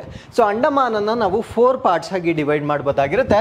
ಒಂದನ್ನ ನಾರ್ತ್ ಅಂಡಮಾನ್, ಇನ್ನೊಂದನ್ನ ಮಿಡಲ್ ಅಂಡಮಾನ್, ಸೌತ್ ಅಂಡಮಾನ್ ಮತ್ತೆ ಲಿಟಲ್ ಅಂಡಮಾನ್ ಅಂತ ಕರಿತೇವೆ. ಸೌತ್ ಅಂಡಮಾನ್ ಮತ್ತೆ ಲಿಟಲ್ ಅಂಡಮಾನ್ ಮಧ್ಯದಲ್ಲಿರ್ತಕ್ಕಂಥ ಪ್ಯಾಸೇಜ್ ಅನ್ನ ನಾವು ಡಂಕನ್ ಪ್ಯಾಸೇಜ್ ಅಂತ ಕರಿತೇವೆ. ಸೊ ಅಂಡಮಾನ್ ನಿಕೋಬಾರ್ನ ಕ್ಯಾಪಿಟಲ್ ಸಿಟಿಯನ್ನ ನಾವು ಪೋರ್ಟ್ ಬ್ಲೇರ್ ಅಂತ ಕರಿತೇವೆ. ಸೊ ಪೋರ್ಟ್ ಬ್ಲೇರ್ ಇರ್ತಕ್ಕಂಥದ್ದು ಸೌತ್ ಅಂಡಮಾನ್ ನಲ್ಲಿ ಇರ್ತಕ್ಕಂಥ ಒಂದು ಕ್ಯಾಪಿಟಲ್ ಸಿಟಿ ಆಗಿರುತ್ತೆ. ಹಾಗಿದ್ರೆ ಸೊ ಇಲ್ಲೊಂದು ವಿಶೇಷವಾಗಿರ್ತಕ್ಕಂಥ ಒಂದು ವಾಲ್ಕೆನೋ ಇದೆ. ಸೊ ಆ ಒಂದು ವಾಲ್ಕೆನೋ ಯಾವುದು, ಅದರ ವಿಶೇಷತೆ ಏನು ಅನ್ನೋದನ್ನ ನೀವು ಕಮೆಂಟ್ಸ್ ಅಲ್ಲಿ ನಮಗೆ ತಿಳಿಸಬಹುದಾಗಿರುತ್ತೆ. ಸೊ ಹಾಗಿದ್ರೆ ಈ ಒಂದು ಅಪ್ಡೇಟ್ ಬಗ್ಗೆ ನಾವು ಡಿಸ್ಕಸ್ ಮಾಡೋದಾದ್ರೆ for the very first time so ಆ ಒಂದು ಟ್ರೈಬಲ್ ಪಾಪ್ಯುಲೇಷನ್ ಹೆಸರನ್ನ ನೆನ್ಪಿಟ್ಕೊಳ್ಳಿ, ಶಾಂಪೆನ್ ಅಂತ ಕರಿತೇವೆ. ಶಾಂಪೆನ್ ಅಂತಕ್ಕಂಥದ್ದು PVTG ಅಂತ ಹೇಳ್ತೇವೆ. PVTG ಅಂದ್ರೆ ಏನು ಅಂತ ನಾನು ಮುಂದೆ ಇನ್ನೂ ಎಕ್ಸ್ಪ್ಲೇನ್ ಮಾಡ್ತೇನೆ. PVTG ಅನ್ನು ನಾವು ಪರ್ಟಿಕ್ಯುಲರ್ಲಿ ವಲ್ನರಬಲ್ ಟ್ರೈಬಲ್ ಗ್ರೂಪ್ ಅಂತ ಕರಿತೇವೆ. ಅಂದ್ರೆ ನಿರ್ದಿಷ್ಟವಾಗಿ ದುರ್ಬಲ ಬುಡಕಟ್ಟು ಗುಂಪುಗಳು ಅಂತ ಕರಿತೇವೆ. ಅದರ ಅರ್ಥ ಏನು ಅಂದ್ರೆ ನಮ್ಮ ಭಾರತ ದೇಶದಲ್ಲಿ ಸಾಕಷ್ಟು ಬುಡಕಟ್ಟು ಜನಾಂಗಗಳನ್ನು ನೋಡ್ಬೋದಾಗಿರುತ್ತೆ. ಆ ಬುಡಕಟ್ಟು ಜನಾಂಗಗಳಲ್ಲಿ ತುಂಬಾ ಹಿಂದುಳಿದಿರ್ತಕ್ಕಂಥ ಬುಡಕಟ್ಟು ಜನಾಂಗಗಳನ್ನು ನಾವು PVTG ಅಡಿಯಲ್ಲಿ ಸೇರಿಸ್ತೇವೆ. ಈ ಶಾಂಪೆನ್ ಅಂತಕ್ಕಂಥದ್ದು ಕೂಡ PVTG ಅಡಿಯಲ್ಲಿರ್ತಕ್ಕಂಥ ಒಂದು ಬುಡಕಟ್ಟು ಜನಾಂಗವಾಗಿರುತ್ತೆ. ಸೊ ಇವರು ಮೊಟ್ಟ ಮೊದಲ ಬಾರಿಗೆ ಈ ಒಂದು ಎಲೆಕ್ಷನ್ ಅಲ್ಲಿ ಪಾರ್ಟಿಸಿಪೇಟ್ ಮಾಡಿರ್ತಕ್ಕಂಥದ್ದು ಫ್ರಮ್ ಅಂಡಮಾನ್ ನಿಕೋಬಾರ್ ಲೋಕಸಭಾ ಕಾನ್ಸ್ಟಿಟ್ಯೂಯನ್ಸಿ ಇವರು ತಮ್ಮ ಮತವನ್ನ ಚಲಾಯಿಸಿರ್ತಕ್ಕಂಥ ಮೊಟ್ಟ ಮೊದಲ ನಿದರ್ಶನವನ್ನ ನಾವಿಲ್ಲಿ ನೋಡಬಹುದಾಗಿರುತ್ತೆ. So Shompen is the only PVTG in this region. ಅಂದ್ರೆ ಈ ಒಂದು ಭಾಗದಲ್ಲಿ ಈ ಒಂದು PVTG ಗುಂಪಿಗೆ ಸೇರಿರ್ತಕ್ಕಂಥ ಏಕೈಕ ಬುಡಕಟ್ಟು ಜನಾಂಗವಾಗಿ ನಾವು ಶಾಂಪೆನ್ ಬುಡಕಟ್ಟು ಜನಾಂಗವನ್ನ ಕನ್ಸಿಡರ್ ಮಾಡಬಹುದಾಗಿರುತ್ತೆ. ಸೊ ಅವರ ಗುಣಲಕ್ಷಣಗಳು ಯಾರೊಂದಿಗೆ ಹೋಲಿಕೆ ಆಗುತ್ತಂದ್ರೆ ಮಂಗೋಲೈಡ್ ಫೀಚರ್ಸ್ ಅಥವಾ ಮಂಗೋಲೈಡ್ ಗುಣಗಳನ್ನ ಹೊಂದಿರ್ತಾರೆ. ಅದರ ಅರ್ಥ ಏನು ಅಂದ್ರೆ light brown to yellow brown skin ಇರುತ್ತೆ. ಅಂದ್ರೆ ಅವರ ಚರ್ಮದ ಬಣ್ಣ ತಿಳಿ ಕಂದು ಬಣ್ಣದಿಂದ ಹಳದಿ ಕಂದು ಬಣ್ಣದ ಚರ್ಮವನ್ನ ಹೊಂದಿರ್ತಾರೆ. ಅದಾದ್ಮೇಲೆ ಆಬ್ಲಿಕ್ ಐ ಫೀಚರ್ ಅಂದ್ರೆ ಓರೆಯಾದ ಕಣ್ಣುಗಳನ್ನ ಹೊಂದಿರತಕ್ಕಂಥ ಜನಾಂಗವನ್ನ ನಾವು ಮಂಗೋಲೈಡ್ ಫೀಚರ್ಸ್ ಅಂತ ಕರಿತೇವೆ. So the estimated population, so ಇವರ ಒಂದು ಜನಸಂಖ್ಯೆ ಎಷ್ಟಿರುತ್ತೆ ಅಂದ್ರೆ 229. ಯಾವ ಒಂದು ಸೆನ್ಸಸ್ ನ ಪ್ರಕಾರ ಅಂದ್ರೆ 2011ರಲ್ಲಿ ನಡೆದಿರ್ತಕ್ಕಂಥ ಜನಗಣತಿಯ ಪ್ರಕಾರ ಸೊ ಇವರ ಪಾಪ್ಯುಲೇಷನ್ ಕೇವಲ 229 ಇರೋದನ್ನ ನಾವಿಲ್ಲಿ ನೋಡಬಹುದಾಗಿರುತ್ತೆ. ಸೊ ಹಾಗಿದ್ರೆ PVTG ಅಂದ್ರೆ ಏನು? ಸೊ PVTG ಅಂದ್ರೆ more vulnerable among the tribal groups. ಅಂದ್ರೆ ಇರ್ತಕ್ಕಂಥ ಬುಡಕಟ್ಟು ಜನಾಂಗಗಳಲ್ಲಿ ತುಂಬಾ ದುರ್ಬಲವಾಗಿರ್ತಕ್ಕಂಥವ್ರನ್ನ ನಾವು PVTG ಅಂತ ಕರಿತೇವೆ. So in 1975 the government of India declared 52 tribal groups. ಅಂದ್ರೆ 1975ರಲ್ಲಿ ನಮ್ಮ ಭಾರತ ಸರ್ಕಾರ 52 ಬುಡಕಟ್ಟು ಜನಾಂಗಗಳನ್ನ ಈ ಒಂದು PVTG ಗುಂಪಿಗೆ ಸೇರಿಸಲಾಗುತ್ತೆ. ಸೊ ಹಾಗಿದ್ರೆ ಯಾವ ಒಂದು ಕಮಿಷನ್ ಈ ಒಂದು ಶಿಫಾರಸುಗಳನ್ನ ಮಾಡಿದೆ ಅಂತ ನಿಮಗೆ ಪ್ರಶ್ನೆ ಕೇಳಿದಾಗ ದೇಬಾರ್ ಕಮಿಷನ್ ಅಥವಾ ದೇಬಾರ್ ಆಯೋಗ ಅಂತ ಕರಿತೇವೆ. ಸೊ ಈ ಒಂದು ದೇಬಾರ್ ಆಯೋಗ ಕೊಟ್ಟಿರ್ತಕ್ಕಂಥ ಶಿಫಾರಸುಗಳ ಮೇರೆಗೆ ನಮ್ಮ ಭಾರತ ದೇಶದಲ್ಲಿರ್ತಕ್ಕಂಥ 52 ಬುಡಕಟ್ಟು ಜನಾಂಗಗಳನ್ನ 1975ರಲ್ಲಿ PVTG ಒಳಗಡೆ ಸೇರಿಸಿರ್ತಕ್ಕಂಥದ್ದನ್ನ ನಾವು ನೋಡಬಹುದಾಗಿರುತ್ತೆ. So currently there are 75 PVTG out of 705 scheduled tribes. So ಮುಂಚೆ ಅದನ್ನ ಪ್ರಾರಂಭದಲ್ಲಿ 52 ಜನಾಂಗಗಳನ್ನ ಮಾತ್ರ ಇದರೊಳಗಡೆ ಕಡೆ ಸೇರಿಸಿರ್ತಾರೆ. ಪ್ರಸ್ತುತವಾಗಿ ಇದರ ಸಂಖ್ಯೆ 75ಕ್ಕೆ ಏರಿಕೆ ಆಗಿರುತ್ತೆ. ಸೊ ನಮ್ಮ ಭಾರತ ದೇಶದಲ್ಲಿರ್ತಕ್ಕಂಥ 705 STಗಳಲ್ಲಿ 75ಅನ್ನ ಸೊ ಈ ಒಂದು PVTG ಅಡಿಯೊಳಗೆ ಸೇರಿಸಿರ್ತಕ್ಕಂಥದ್ದನ್ನ ನಾವು ನೋಡ್ಬೋದಾಗಿರುತ್ತೆ. ಹಾಗಿದ್ರೆ PVTG ಅಡಿಯೊಳಗಡೆ ಸೇರಬೇಕಾಗಿದ್ರೆ ಅದರ ಗುಣಲಕ್ಷಣಗಳು ಏನಿರಬೇಕು ಅಂತ ನಾವು ನೋಡೋದಾದ್ರೆ ಅದರ ಪಾಪ್ಯುಲೇಷನ್ ಅಥವಾ ಜನಸಂಖ್ಯೆ ಸ್ಟಾಗ್ನೆಂಟ್ ಆಗಿರುತ್ತೆ ಅಥವಾ ಡಿಕ್ಲೈನ್ ಆಗ್ತಾ ಇರುತ್ತೆ, ಅಂದ್ರೆ ಸ್ಥಿರವಾಗಿರುತ್ತೆ ಅಥವಾ ಕಡಿಮೆ ಆಗ್ತಾ ಇರುತ್ತೆ. ಸೊ ಅದಾದ್ಮೇಲೆ ಟೆಕ್ನಾಲಜಿ, ಪ್ರೀ ಅಗ್ರಿಕಲ್ಚರ್ ಅಂದ್ರೆ ಪೂರ್ವ ಕೃಷಿಯ ತಂತ್ರಜ್ಞಾನವನ್ನ ಹೊಂದಿರತಕ್ಕಂಥ ಒಂದು ಬುಡಕಟ್ಟು ಜನಾಂಗವಾಗಿರುತ್ತೆ. ಸೊ ಅವರ ಲಿಟ್ರಸಿ ಲೆವೆಲ್ ಅಥವಾ ಸಾಕ್ಷರತಾ ಮಟ್ಟ ಆಬ್ವಿಯಸ್ಲಿ ತುಂಬಾ ಎಕ್ಸ್ಟ್ರೀಮ್ಲಿ ಲೋ ಇರತಕ್ಕಂಥ population level, I mean literacy level ಆಗಿರುತ್ತೆ. ಸೊ ಅವರ ಎಕಾನಮಿ ಕೂಡ ಸಬ್ಸಿಸ್ಟೆನ್ಸ್ ಲೆವೆಲ್ ಅಂತ ಕರಿತೇವೆ, ಅಂದ್ರೆ ಸೊ ಹ್ಯಾಂಡ್ ಟು ಮೌತ್ ಅಂತ ಹೇಳ್ತೇವೆ. ಅಂದ್ರೆ ಅವರ ದುಡಿಮೆ ಮತ್ತೆ ಅವರ ಆಹಾರ ಮತ್ತು ಬಟ್ಟೆಗೆ ಎಷ್ಟು ಬೇಕೋ ಅಷ್ಟು ಕಡಿಮೆ ಆದಾಯವನ್ನ ಅವರು ಪಡಿತಾ ಇರ್ತಾರೆ. ಸೊ ಇಷ್ಟು ಕಂಡೀಷನ್ಸ್ ಇದ್ರೆ ಅವರನ್ನ ನಾವು PVTG ಅಡಿಯಲ್ಲಿ ಸೇರಿಸ್ತಕ್ಕಂಥದ್ದನ್ನ ನಾವು ನೋಡಬಹುದಾಗಿರುತ್ತೆ. So with this let's get into question number 6. MDH ಮತ್ತು ಎವರೆಸ್ಟ್ ಫುಡ್ ಪ್ರಾಡಕ್ಟ್ಸ್ ತಯಾರಿಸಿದ ಮಸಾಲೆ ಮಿಶ್ರಣಗಳಲ್ಲಿ ಯಾವ ಕ್ಯಾನ್ಸರ್ ಉಂಟು ಮಾಡುವ ಕೀಟನಾಶಕವು ಕಂಡು ಬಂದಿದೆ ಎಂದು ವರದಿಯಾಗಿದೆ. ಇದು ಹಾಂಗ್ಕಾಂಗ್ ಮತ್ತು ಸಿಂಗಾಪುರದಲ್ಲಿ ಅವುಗಳ ನಿಷೇಧಕ್ಕೆ ಕಾರಣವಾಗಿದೆ. So which cancer causing pesticide was reportedly found in the spice mixes manufactured by MDH Everest food products leading to their ban in Hong Kong ಮತ್ತು ಸಿಂಗಪುರ್. ಸೊ ನಮ್ಮ ಭಾರತ ದೇಶದಲ್ಲಿರ್ತಕ್ಕಂಥ 2 ಮಸಾಲೆ ಪದಾರ್ಥಗಳನ್ನ ತಯಾರಿ ಮಾಡ್ತಕ್ಕಂಥ ಕಂಪನಿಗಳು, ಒಂದು MDH ಮತ್ತೆ ಎವರೆಸ್ಟ್ ಅಂತ ಹೇಳ್ತೇವೆ. ಸೊ ಇವಿಬ್ರು ತಯಾರಿ ಮಾಡ್ತಕ್ಕಂಥ ಮಸಾಲೆ ಪದಾರ್ಥಗಳಲ್ಲಿ ಕ್ಯಾನ್ಸರ್ ಉಂಟು ಮಾಡ್ತಕ್ಕಂಥ ಒಂದು ರಾಸಾಯನಿಕ ವಸ್ತು ಇದೆ ಎಂದು ಸೊ ಸಿಂಗಪುರ್ ಮತ್ತು ಹಾಂಗ್ಕಾಂಗ್ ನಲ್ಲಿ ಈ ಒಂದು ಪ್ರಾಡಕ್ಟ್ಸ್ ಅನ್ನ ಬ್ಯಾನ್ ಮಾಡಲಾಗಿದೆ. ಹಾಗಿದ್ರೆ ಅವರು ಕ್ಲೇಮ್ ಮಾಡ್ತಾ ಇರ್ತಕ್ಕಂಥ ಕ್ಯಾನ್ಸರಸ್ ಅಥವಾ ಕಾರ್ಸಿನೋಜೆನಿಕ್ ಕೆಮಿಕಲ್ ಸಬ್ಸ್ಟೆನ್ಸ್ ಯಾವುದು ಅನ್ನೋದು ನಮ್ಮ ಪ್ರಶ್ನೆ ಆಗಿರುತ್ತೆ. ಸೊ ಈ ಪ್ರಶ್ನೆಗೆ ಸರಿಯಾದ ಉತ್ತರ ಎಥಿಲೀನ್ ಆಕ್ಸೈಡ್ ಅಂತಕ್ಕಂಥ ಒಂದು ರಾಸಾಯನಿಕ ವಸ್ತು ಸೊ ಇದರಲ್ಲಿ ಇರಬಹುದು ಅಂತಕ್ಕಂಥ ಒಂದು ಕ್ಲೇಮ್ ಅನ್ನ ಮಾಡ್ತಾ ಇದ್ದಾರೆ. So it is really very bad remark to India, because ನಮ್ಮ ಭಾರತ ದೇಶವನ್ನ ಸ್ಪೈಸಸ್ ಕಂಟ್ರಿ ಅಂತ ಕರಿತೇವೆ. ಸೊ ಇವನ್ ಪೋರ್ಚುಗೀಸ್ ನಮ್ಮ ಭಾರತ ದೇಶಕ್ಕೆ ಬಂದಿದ್ದು ಈ ಒಂದು ಸ್ಪೈಸಸ್ಗೋಸ್ಕರ ಸ್ವತಂತ್ರ ಪೂರ್ವದಲ್ಲಿ ಅವರು ನಮ್ಮ ಭಾರತ ದೇಶಕ್ಕೆ ಬಂದಿರ್ತಾರೆ. ಸೊ ಈ ಒಂದು ದೇಶದಲ್ಲಿ ಈ ಒಂದು ಎವರೆಸ್ಟ್ ಮತ್ತು MDH ಗೆ ಸಂಬಂಧಪಟ್ಟಂತೆ ಸೊ ಇರ್ತಕ್ಕಂಥ ಮಸಾಲೆ ಪದಾರ್ಥಗಳಲ್ಲಿ ಕಾರ್ಸಿನೋಜೆನಿಕ್ ಏಜೆಂಟ್ ಇದೆ ಅಂತ ಹೇಳಲಾಗ್ತಾ ಇದೆ. ಸೊ ಈ ಒಂದು ಕಾರ್ಸಿನೋಜೆನಿಕ್ ಏಜೆಂಟ್ ಯಾವುದು ಅಂತ ನಾನು ಹೇಳಿದ್ದೇನೆ, ಎಥಿಲೀನ್ ಆಕ್ಸೈಡ್ ಅಂತ ಕರಿತೇವೆ. ಸೊ ಇದೊಂದು ಪೆಸ್ಟಿಸೈಡ್ ಅಥವಾ ಕೀಟನಾಶಕವಾಗಿರ್ತಕ್ಕಂಥ ಒಂದು ವಸ್ತುವಾಗಿರುತ್ತೆ. ಸೊ ಈ ಒಂದು ವರದಿಯನ್ನ ಬಂದ ಕೂಡಲೇ ನಮ್ಮ ಭಾರತ ದೇಶದಲ್ಲಿರ್ತಕ್ಕಂಥ food safety and standard authority of India ಏನಿರುತ್ತೆ ಸೊ ಒಂದು ಕಮಿಟಿಯನ್ನ ಸ್ಥಾಪನೆ ಮಾಡಿ ಅದನ್ನ ಚೆಕ್ ಮಾಡ್ತಕ್ಕಂಥ ಒಂದು ನಿರ್ಧಾರವನ್ನ ಕೈಗೊಂಡಿರ್ತಾರೆ. ಯಾಕಂದ್ರೆ ಸೊ ಯಾವುದೇ ಒಂದು ಪ್ರಾಡಕ್ಟ್ ಅನ್ನ ಅಪ್ರೂವ್ ಮಾಡಬೇಕಾಗಿದ್ರೆ ಇವರು ಅಪ್ರೂವ್ ಮಾಡಿರ್ತಾರೆ. That means there is something wrong in the agency ಅನ್ನೋದನ್ನ ಪತ್ತೆ ಮಾಡಲಿಕ್ಕೆ ಸೊ ಒಂದು ಕಮಿಟಿಯನ್ನ ಸ್ಥಾಪನೆ ಮಾಡಿರ್ತಕ್ಕಂಥದ್ದನ್ನ ನಾವಿಲ್ಲಿ ನೋಡಬಹುದಾಗಿರುತ್ತೆ. So with this let's get into question number 7. ASEAN future forum ಉಪಕ್ರಮವನ್ನು ಯಾರು ಪ್ರಸ್ತಾಪಿಸಿದರು? So who proposed ASEAN future forum initiative? ಇದನ್ನು ನಾವು AFF ಅಂತ ಕರಿತೇವೆ.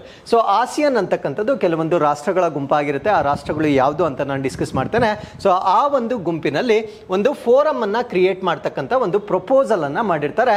ಆ ಒಂದು ಫೋರಂ ಅನ್ನ ನಾವು ಆಸಿಯಾನ್ ಫ್ಯೂಚರ್ ಫೋರಂ ಅಂತ ಕರಿತೇವೆ. ಸೊ ಈ ಒಂದು ಫೋರಂ ಅನ್ನ ಕ್ರಿಯೇಟ್ ಮಾಡಲಿಕ್ಕೆ ಪ್ರಸ್ತಾವನೆಯನ್ನ ಕೊಟ್ಟಿರ್ತಕ್ಕಂಥವ್ರು ಯಾರು ಅನ್ನೋದು ನಮ್ಮ ಪ್ರಶ್ನೆ ಆಗಿರುತ್ತೆ. ಸೊ ಈ ಪ್ರಶ್ನೆಗೆ ಸರಿಯಾದ ಉತ್ತರ ವಿಯೆಟ್ನಾಂನ ಪ್ರಧಾನಮಂತ್ರಿ ಆಗಿರ್ತಕ್ಕಂಥ ಫಾಮ್ ಮಿನ್ ಚಿನ್ ಅಂತ ಕರಿತೇವೆ. ಸೊ ಇವರು ಪ್ರಪೋಸ್ ಮಾಡಿರ್ತಕ್ಕಂಥ ಕಾರಣದಿಂದ ಈ ಒಂದು ಆಸಿಯಾನ್ ಫ್ಯೂಚರ್ ಫೋರಂ ಅನ್ನ ಡಿಸೈನ್ ಮಾಡಿರ್ತಾರೆ. ಸೊ ಇದಕ್ಕೆ ಸಂಬಂಧಪಟ್ಟಂತೆ ಈಗ ಒಂದು ಸಭೆಯನ್ನ ಕೂಡ ನಡೆಸಲಾಗಿರುತ್ತೆ. ಸೊ ಅದರ ಬಗ್ಗೆ ನಾವಿಲ್ಲಿ ಡಿಸ್ಕಸ್ ಮಾಡೋಣ. ಸೊ ಇದನ್ನು ನಾವು ಫಸ್ಟ್ ಆಸಿಯಾನ್ ಫ್ಯೂಚರ್ ಫೋರಂ ಅಂತ ಕರಿತೇವೆ. ಮೊದಲ ಆಸಿಯಾನ್ ಭವಿಷ್ಯದ ವೇದಿಕೆಯ ಬಗ್ಗೆ ನಾವಿಲ್ಲಿ ಡಿಸ್ಕಸ್ ಮಾಡ್ತಾ ಇದ್ದೇವೆ. ಸೊ ಆಸಿಯಾನ್ ಅಂದ್ರೆ ಇಷ್ಟು ವರ್ಷಗಳ ಕಾಲ 10 ರಾಷ್ಟ್ರಗಳನ್ನ ನಾವಿಲ್ಲಿ ನೋಡಬಹುದಾಗಿರುತ್ತೆ. ಸೊ ಇದಕ್ಕೆ ವೆರಿ ರೀಸೆಂಟ್ಲಿ ಒಂದು ರಾಷ್ಟ್ರ ಕೂಡ ಸೇರ್ಕೊಂಡಿರುತ್ತೆ. ಆ ರಾಷ್ಟ್ರಗಳು ಯಾವ್ದ್ಯಾವ್ದು ಅನ್ನೋದನ್ನ ನಾವಿಲ್ಲಿ ಡಿಸ್ಕಸ್ ಮಾಡ್ತಾ ಬರೋಣ. ಸೊ ಇಲ್ಲಿ ಮೊದಲನೇ ರಾಷ್ಟ್ರವನ್ನ ನಾವು ಬ್ರುನಿ ಅಂತ ಕರಿತೇವೆ. ಸೊ ಈ ಭಾಗದಲ್ಲಿ ನಾವು ಬ್ರುನಿಯನ್ನ ನೋಡಬಹುದಾಗಿರುತ್ತೆ. ಸೊ ಎರಡನೇದನ್ನ ನಾವು ಕಾಂಬೋಡಿಯಾ ಅಂತ ಕರಿತೇವೆ. ಸೊ ಮೂರನೇದನ್ನ ನಾವು ಇಂಡೋನೇಷಿಯಾ ಅಂತ ಕರಿತೇವೆ. ಸೊ ಇಲ್ಲಿರ್ತಕ್ಕಂಥ ಚಿಕ್ಕ ಚಿಕ್ಕ ದ್ವೀಪಗಳನ್ನ ನಾವು ಇಂಡೋನೇಷಿಯಾ ಅಂತ ಹೇಳ್ಬೋದಾಗಿರುತ್ತೆ. ಅದಾದ್ಮೇಲೆ ಸೊ ಇಲ್ಲಿ ನಾವು ಲಾವೋಸ್ ಅನ್ನ ನೋಡಬಹುದಾಗಿರುತ್ತೆ. ಸೊ ಅದಾದ್ಮೇಲೆ ಮಲೇಷಿಯಾವನ್ನ ನಾವಿಲ್ಲಿ ನೋಡಬಹುದಾಗಿರುತ್ತೆ.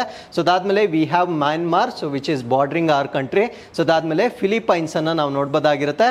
So then we have Singapore ಇಲ್ಲಿ ಸ್ಮಾಲ್ ಕಂಟ್ರಿ ಇರುತ್ತೆ. ಸೊ ಅದಾದ್ಮೇಲೆ ಥೈಲ್ಯಾಂಡ್ ಅನ್ನ ನಾವು ನೋಡ್ಬೋದಾಗಿರುತ್ತೆ. ಸೊ ಅದಾದ್ಮೇಲೆ ವಿಯೆಟ್ನಾಂ ಅನ್ನ ನಾವಿಲ್ಲಿ ನೋಡ್ಬೋದಾಗಿರುತ್ತೆ. So this is what is Vietnam. So ಅದಾದ್ಮೇಲೆ ಹೊಸದಾಗಿ ಸೇರ್ಕೊಂಡಿರ್ತಕ್ಕಂಥ ಕಂಟ್ರಿ ಈಸ್ಟ್ ಟಿಮೋರ್ ಅಂತ ಕರಿತೇವೆ.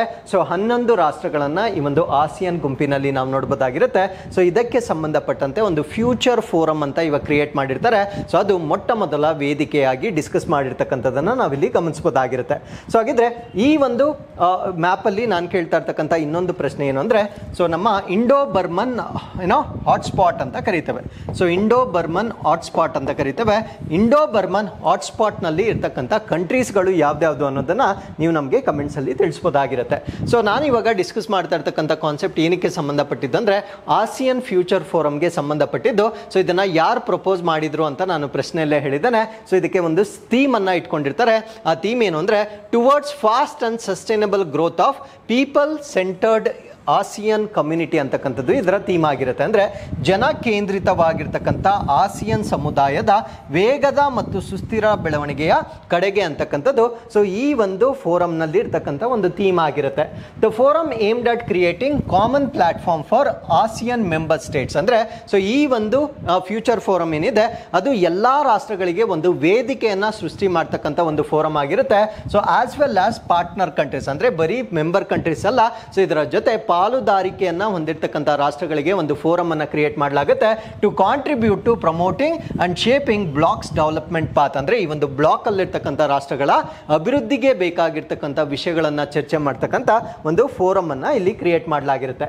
ಸೊ ಆಸಿಯನ್ ಬಗ್ಗೆ ನಾವು ಬೇಸಿಕ್ ಇನ್ಫಾರ್ಮೇಶನ್ ಅನ್ನ ತಿಳ್ಕೊಳ್ಳೋದಾದ್ರೆ, so in the year 1967 ASEAN was establish. So ಇದನ್ನ ಎಸ್ಟಾಬ್ಲಿಷ್ ಮಾಡಿರ್ತಕ್ಕಂಥದ್ದು 1967.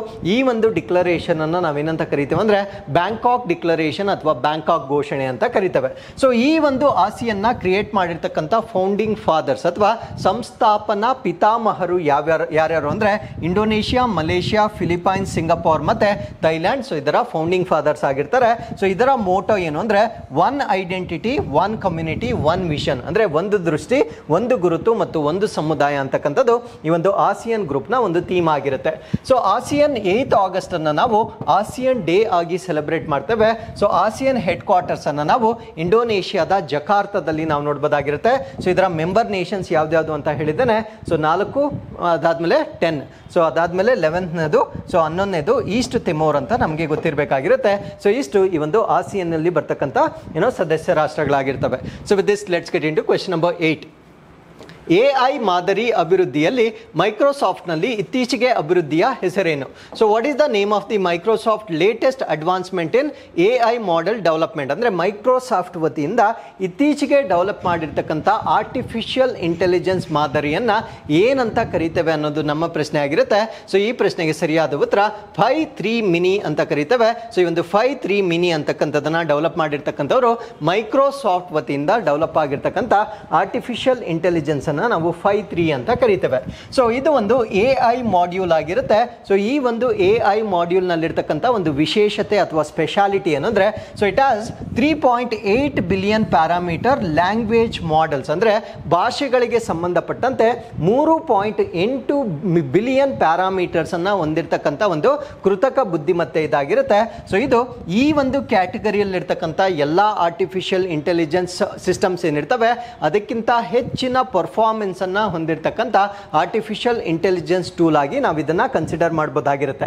ಸೊ ಈ ಒಂದು ಆರ್ಟಿಫಿಷಿಯಲ್ ಇಂಟೆಲಿಜೆನ್ಸ್ ಏನಿರುತ್ತೆ, ಸೊ ಇದನ್ನ ನಾವು ಇನ್ಸ್ಟ್ರಕ್ಷನ್ ಟ್ಯೂನ್ಡ್ ಅಂತ ಕರಿತೇವೆ. ಅಂದ್ರೆ ನಾವೇನು ಅದಕ್ಕೆ ಇನ್ಸ್ಟ್ರಕ್ಷನ್ಸ್ ಅನ್ನ ಕೊಡ್ತೇವೆ ಅದನ್ನ ಆಲ್ರೆಡಿ ಟ್ಯೂನ್ ಮಾಡಿರ್ತಾರೆ. ಸೊ ಆ ರೀತಿಯಾಗಿ ratios and combinations, proportions and combinations ಅಂತ ಕರಿತೇವೆ. ಸೊ ಈ ರೀತಿಯಾಗಿ ಯಾವ ರೀತಿಯ ಇನ್ಸ್ಟ್ರಕ್ಷನ್ಸ್ ಅನ್ನ ಕೇಳಬಹುದು ಅದನ್ನ ಈಗಾಗಲೇ ಪ್ರೀ ಲೋಡೆಡ್ ಮಾಡಿರ್ತಾರೆ. ಸೊ ಅದರಿಂದ ಇದು ಅಡ್ವಾನ್ಸ್ಡ್ ಆಗಿರ್ತಕ್ಕಂಥ ಆರ್ಟಿಫಿಷಿಯಲ್ ಇಂಟೆಲಿಜೆನ್ಸ್ ಆಗಿ ನಾವು ಇದನ್ನ ಕನ್ಸಿಡರ್ ಮಾಡಬಹುದಾಗಿರುತ್ತೆ.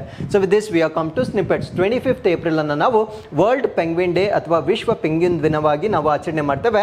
ಸೊ ಏನಕ್ಕೆ ಈ ಒಂದು ದಿನವನ್ನ ನಾವು ಆಚರಣೆ ಮಾಡ್ತೀವಿ ಅಂದ್ರೆ, ಸೊ ಒಂದು ಪೆಂಗ್ವಿನ್ ಗ್ರೂಪ್ ಇರುತ್ತೆ, ಅದನ್ನ ನಾವು ಅಡಿಲೀವ್ ಪೆಂಗ್ವಿನ್ ಅಂತ ಕರಿತೇವೆ. ಸೊ ಈ ಒಂದು ಸ್ಪೀಶೀಸ್ ಏನಾಗುತ್ತೆ ಅಂದ್ರೆ ಪ್ರತಿ ವರ್ಷ ಮೈಗ್ರೇಟ್ ಆಗುತ್ತೆ. So north towards Antarctica around 25th April every year. So 25ನೇ ಏಪ್ರಿಲ್ ನಂದು ಇದು ನಾರ್ತ್ ಟುವರ್ಡ್ಸ್ ಅಂಟಾರ್ಟಿಕಾ ಅಮೆರಿಕ ಕಡೆಗೆ ಈ ಒಂದು ಪೆಂಗ್ವಿನ್ ಜಾತಿಗಳು ವಲಸೆ ಹೋಗುವ ಕಾರಣದಿಂದ ಸೊ ನಾವು ಇದನ್ನ ಪೆಂಗ್ವಿನ್ ಡೇ ಆಗಿ ಸೆಲೆಬ್ರೇಟ್ ಮಾಡ್ತೇವೆ. So Randeep Hooda honoured with Lata Dinanath Mangeshkar award. So Randeep ಹುಡಾಗೆ ಲತಾ ದೀನಾನಾಥ್ ಅವಾರ್ಡ್ ಅನ್ನ ಕೊಡಲಾಗಿರುತ್ತೆ. ಸೊ ಈ ಒಂದು ಲತಾ ದೀನಾನಾಥ್ ಮಂಗೇಶ್ಕರ್ ಅವಾರ್ಡ್ ಅನ್ನ ಏನಕ್ಕೆ ಇವರಿಗೆ ಕೊಟ್ಟಿದ್ದಾರೆ ಅಂತ ನಾವು ಹೇಳೋದಾದ್ರೆ, ಸೊ ಇದು ಇಂಡಿಯನ್ ಸಿನಿಮಾದಲ್ಲಿ ಏನೋ ಕಾಂಟ್ರಿಬ್ಯೂಟ್ ಮಾಡಿರೋರಿಗೆ ಕೊಡ್ತಕ್ಕಂಥ ಅವಾರ್ಡ್ ಆಗಿರುತ್ತೆ. ಸೊ ರೀಸೆಂಟ್ಲಿ ಇವರೊಂದು ಫಿಲಮ್ ಅನ್ನ ಮಾಡಿರ್ತಾರೆ, ಸ್ವತಂತ್ರ ವೀರ ಸವರ್ಕರ್ ಅಂತಕ್ಕಂಥ ಒಂದು ಚಲನಚಿತ್ರವನ್ನ ಮಾಡಿರ್ತಾರೆ. ಸೊ ಈ ಒಂದು ಚಲನಚಿತ್ರಕ್ಕಾಗಿ ಇವರಿಗೆ ಇದೊಂದು ಡೈರೆಕ್ಟರಲ್ ಡೆಬ್ಯೂಟ್ ಕೂಡ ಆಗಿರ್ತಾರೆ. ಅಂದ್ರೆ ಇವರು ಈ ಚಿತ್ರದಲ್ಲಿ ಆಕ್ಟ್ ಕೂಡ ಮಾಡಿರ್ತಾರೆ. ಸೊ ಅದಾದ್ಮೇಲೆ ಇದರ ನಿರ್ದೇಶನವನ್ನು ಮಾಡಿರ್ತಕ್ಕಂಥ ಮೊಟ್ಟ ಮೊದಲ ಚಿತ್ರವಾಗಿರುತ್ತೆ. ಸೊ ಈ ಒಂದು ಚಿತ್ರಕ್ಕೆ ಇವರಿಗೆ ಈ ಒಂದು ಪ್ರಶಸ್ತಿಯನ್ನ ಕೊಡಲಾಗಿರುತ್ತೆ. ಸೊ ಇವರ ಜೊತೆಗೆ ಸೊ ಮೆಗಾ ಸ್ಟಾರ್ ಆಗಿರ್ತಕ್ಕಂಥ ಅಮಿತಾಬ್ ಬಚ್ಚನ್ಗೂ ಕೂಡ ಸೇಮ್ ಅವಾರ್ಡ್ ಅನ್ನ ಕೊಟ್ಟಿರ್ತಕ್ಕಂಥದ್ದನ್ನ ನಾವು ನೋಡಬಹುದಾಗಿರುತ್ತೆ. So international Chernobyl remembrance day ಅಥವಾ ಅಂತಾರಾಷ್ಟ್ರೀಯ ಚೆರ್ನೋಬಿಲ್ ನೆನಪಿನ ದಿನ. ಸೊ ಇದೊಂದು ಡಿಸಾಸ್ಟರ್ ಆಗಿರುತ್ತೆ. ಸೊ ಈ ಒಂದು ಡಿಸಾಸ್ಟರ್ ಅನ್ನ ನಾವು ವರ್ಲ್ಡ್ಸ್ ವರ್ಸ್ಟ್ ನ್ಯೂಕ್ಲಿಯರ್ ಡಿಸಾಸ್ಟರ್ ಅಂತ ಕರಿತೇವೆ. ಅಂದ್ರೆ ಪ್ರಪಂಚದಲ್ಲಿಯೇ ಅತ್ಯಂತ ಕೆಟ್ಟದಾಗಿರ್ತಕ್ಕಂಥ ಪರಮಾಣು ಡಿಸಾಸ್ಟರ್ ಅಂತ ನಾವು ಇದನ್ನ ಹೇಳ್ಬೋದಾಗಿರುತ್ತೆ. ಸೊ ಈ ಒಂದು ಡಿಸಾಸ್ಟರ್ ಅಲ್ಲಿ ಏನಾಗಿದೆ ಅಂದ್ರೆ large quantities of radio active particles ಏನಿರುತ್ತೆ ಅದು ರಿಲೀಸ್ ಆಗುವ ಕಾರಣ ಆಗಿರ್ತಕ್ಕಂಥ ಒಂದು ಟ್ರಾಜಿಡಿ ಆಗಿರುತ್ತೆ. ಸೊ ಈ ಒಂದು ಟ್ರಾಜಿಡಿಯಲ್ಲಿ ಎಷ್ಟು ಯಾವ ರಾಷ್ಟ್ರಗಳು ಅಂದ್ರೆ ಮೋರ್ ದೆನ್ 1 lakh ಪಾಪ್ಯುಲೇಷನ್ ಗಿಂತ ಜಾಸ್ತಿ ಕಂಟ್ಯಾಮಿನೇಟ್ ಆಗಿರ್ತಕ್ಕಂಥದ್ದನ್ನ ನಾವು ನೋಡಬಹುದಾಗಿರುತ್ತೆ. 20% of the Belarus, 8% of the Ukraine and 0.15 to 1% of the Russian federation ಈ ಒಂದು ರೇಡಿಯೋ ಆಕ್ಟಿವ್ ಸಬ್ಸ್ಟೆನ್ಸ್ ಇಂದ ಪೊಲ್ಯೂಟ್ ಆಗಿರ್ತಕ್ಕಂಥದ್ದನ್ನ ನಾವು ನೋಡಬಹುದಾಗಿರುತ್ತೆ. ಸೊ ಚೆರ್ನೋಬಿಲ್ ಇಲ್ಲಿ ಉಕ್ರೇನ್ ಅನ್ನ ನಾವು ನೋಡಬಹುದಾಗಿರುತ್ತೆ. ಸೊ ಈ ಒಂದು ಭಾಗದಲ್ಲಿ ಆಗಿರ್ತಕ್ಕಂಥ ಒಂದು ಪರಮಾಣು ಡಿಸಾಸ್ಟರ್ ಅನ್ನ ನಾವು ಚೆರ್ನೋಬಿಲ್ ಇನ್ಸಿಡೆನ್ಸ್ ಅಂತ ಕರಿತೇವೆ. So 1,35,000 people were evacuated from the settlement. ಅಂದ್ರೆ ಅಲ್ಲಿರ್ತಕ್ಕಂಥ ಪಾಪ್ಯುಲೇಷನ್ ಅಲ್ಲಿ 1,35,000 ಜನವನ್ನ ಸೊ ಈ ಒಂದು ಇನ್ಸಿಡೆಂಟ್ ಆದ ನಂತರ ಸ್ಥಳಾಂತರ ಮಾಡಲಾಗಿರುತ್ತೆ. ಸೊ ರೇಡಿಯೋ ಆಕ್ಟಿವ್ ಎಲಿಮೆಂಟ್ಸ್ ಯಾವ್ದ್ಯಾವ್ದು ಇಲ್ಲಿ ರಿಲೀಸ್ ಆಗಿರುತ್ತೆ ಅಂದ್ರೆ ಅಯೋಡಿನ್ 131, ಸೀಸಿಯಂ 137 ಮತ್ತೆ ಸ್ಟ್ರಾನ್ಶಿಯಂ 90. ಸೊ ಈ ಒಂದು ವಿಕಿರಣ ಪಟುತ್ವ ವಸ್ತುಗಳು ಮಾಡಿರ್ತಕ್ಕಂಥ ಒಂದು ಪೊಲ್ಯೂಷನ್ ಇಂದ ಆಗಿರ್ತಕ್ಕಂಥ ಒಂದು ಡಿಸಾಸ್ಟರ್ ಆಗಿರುತ್ತೆ.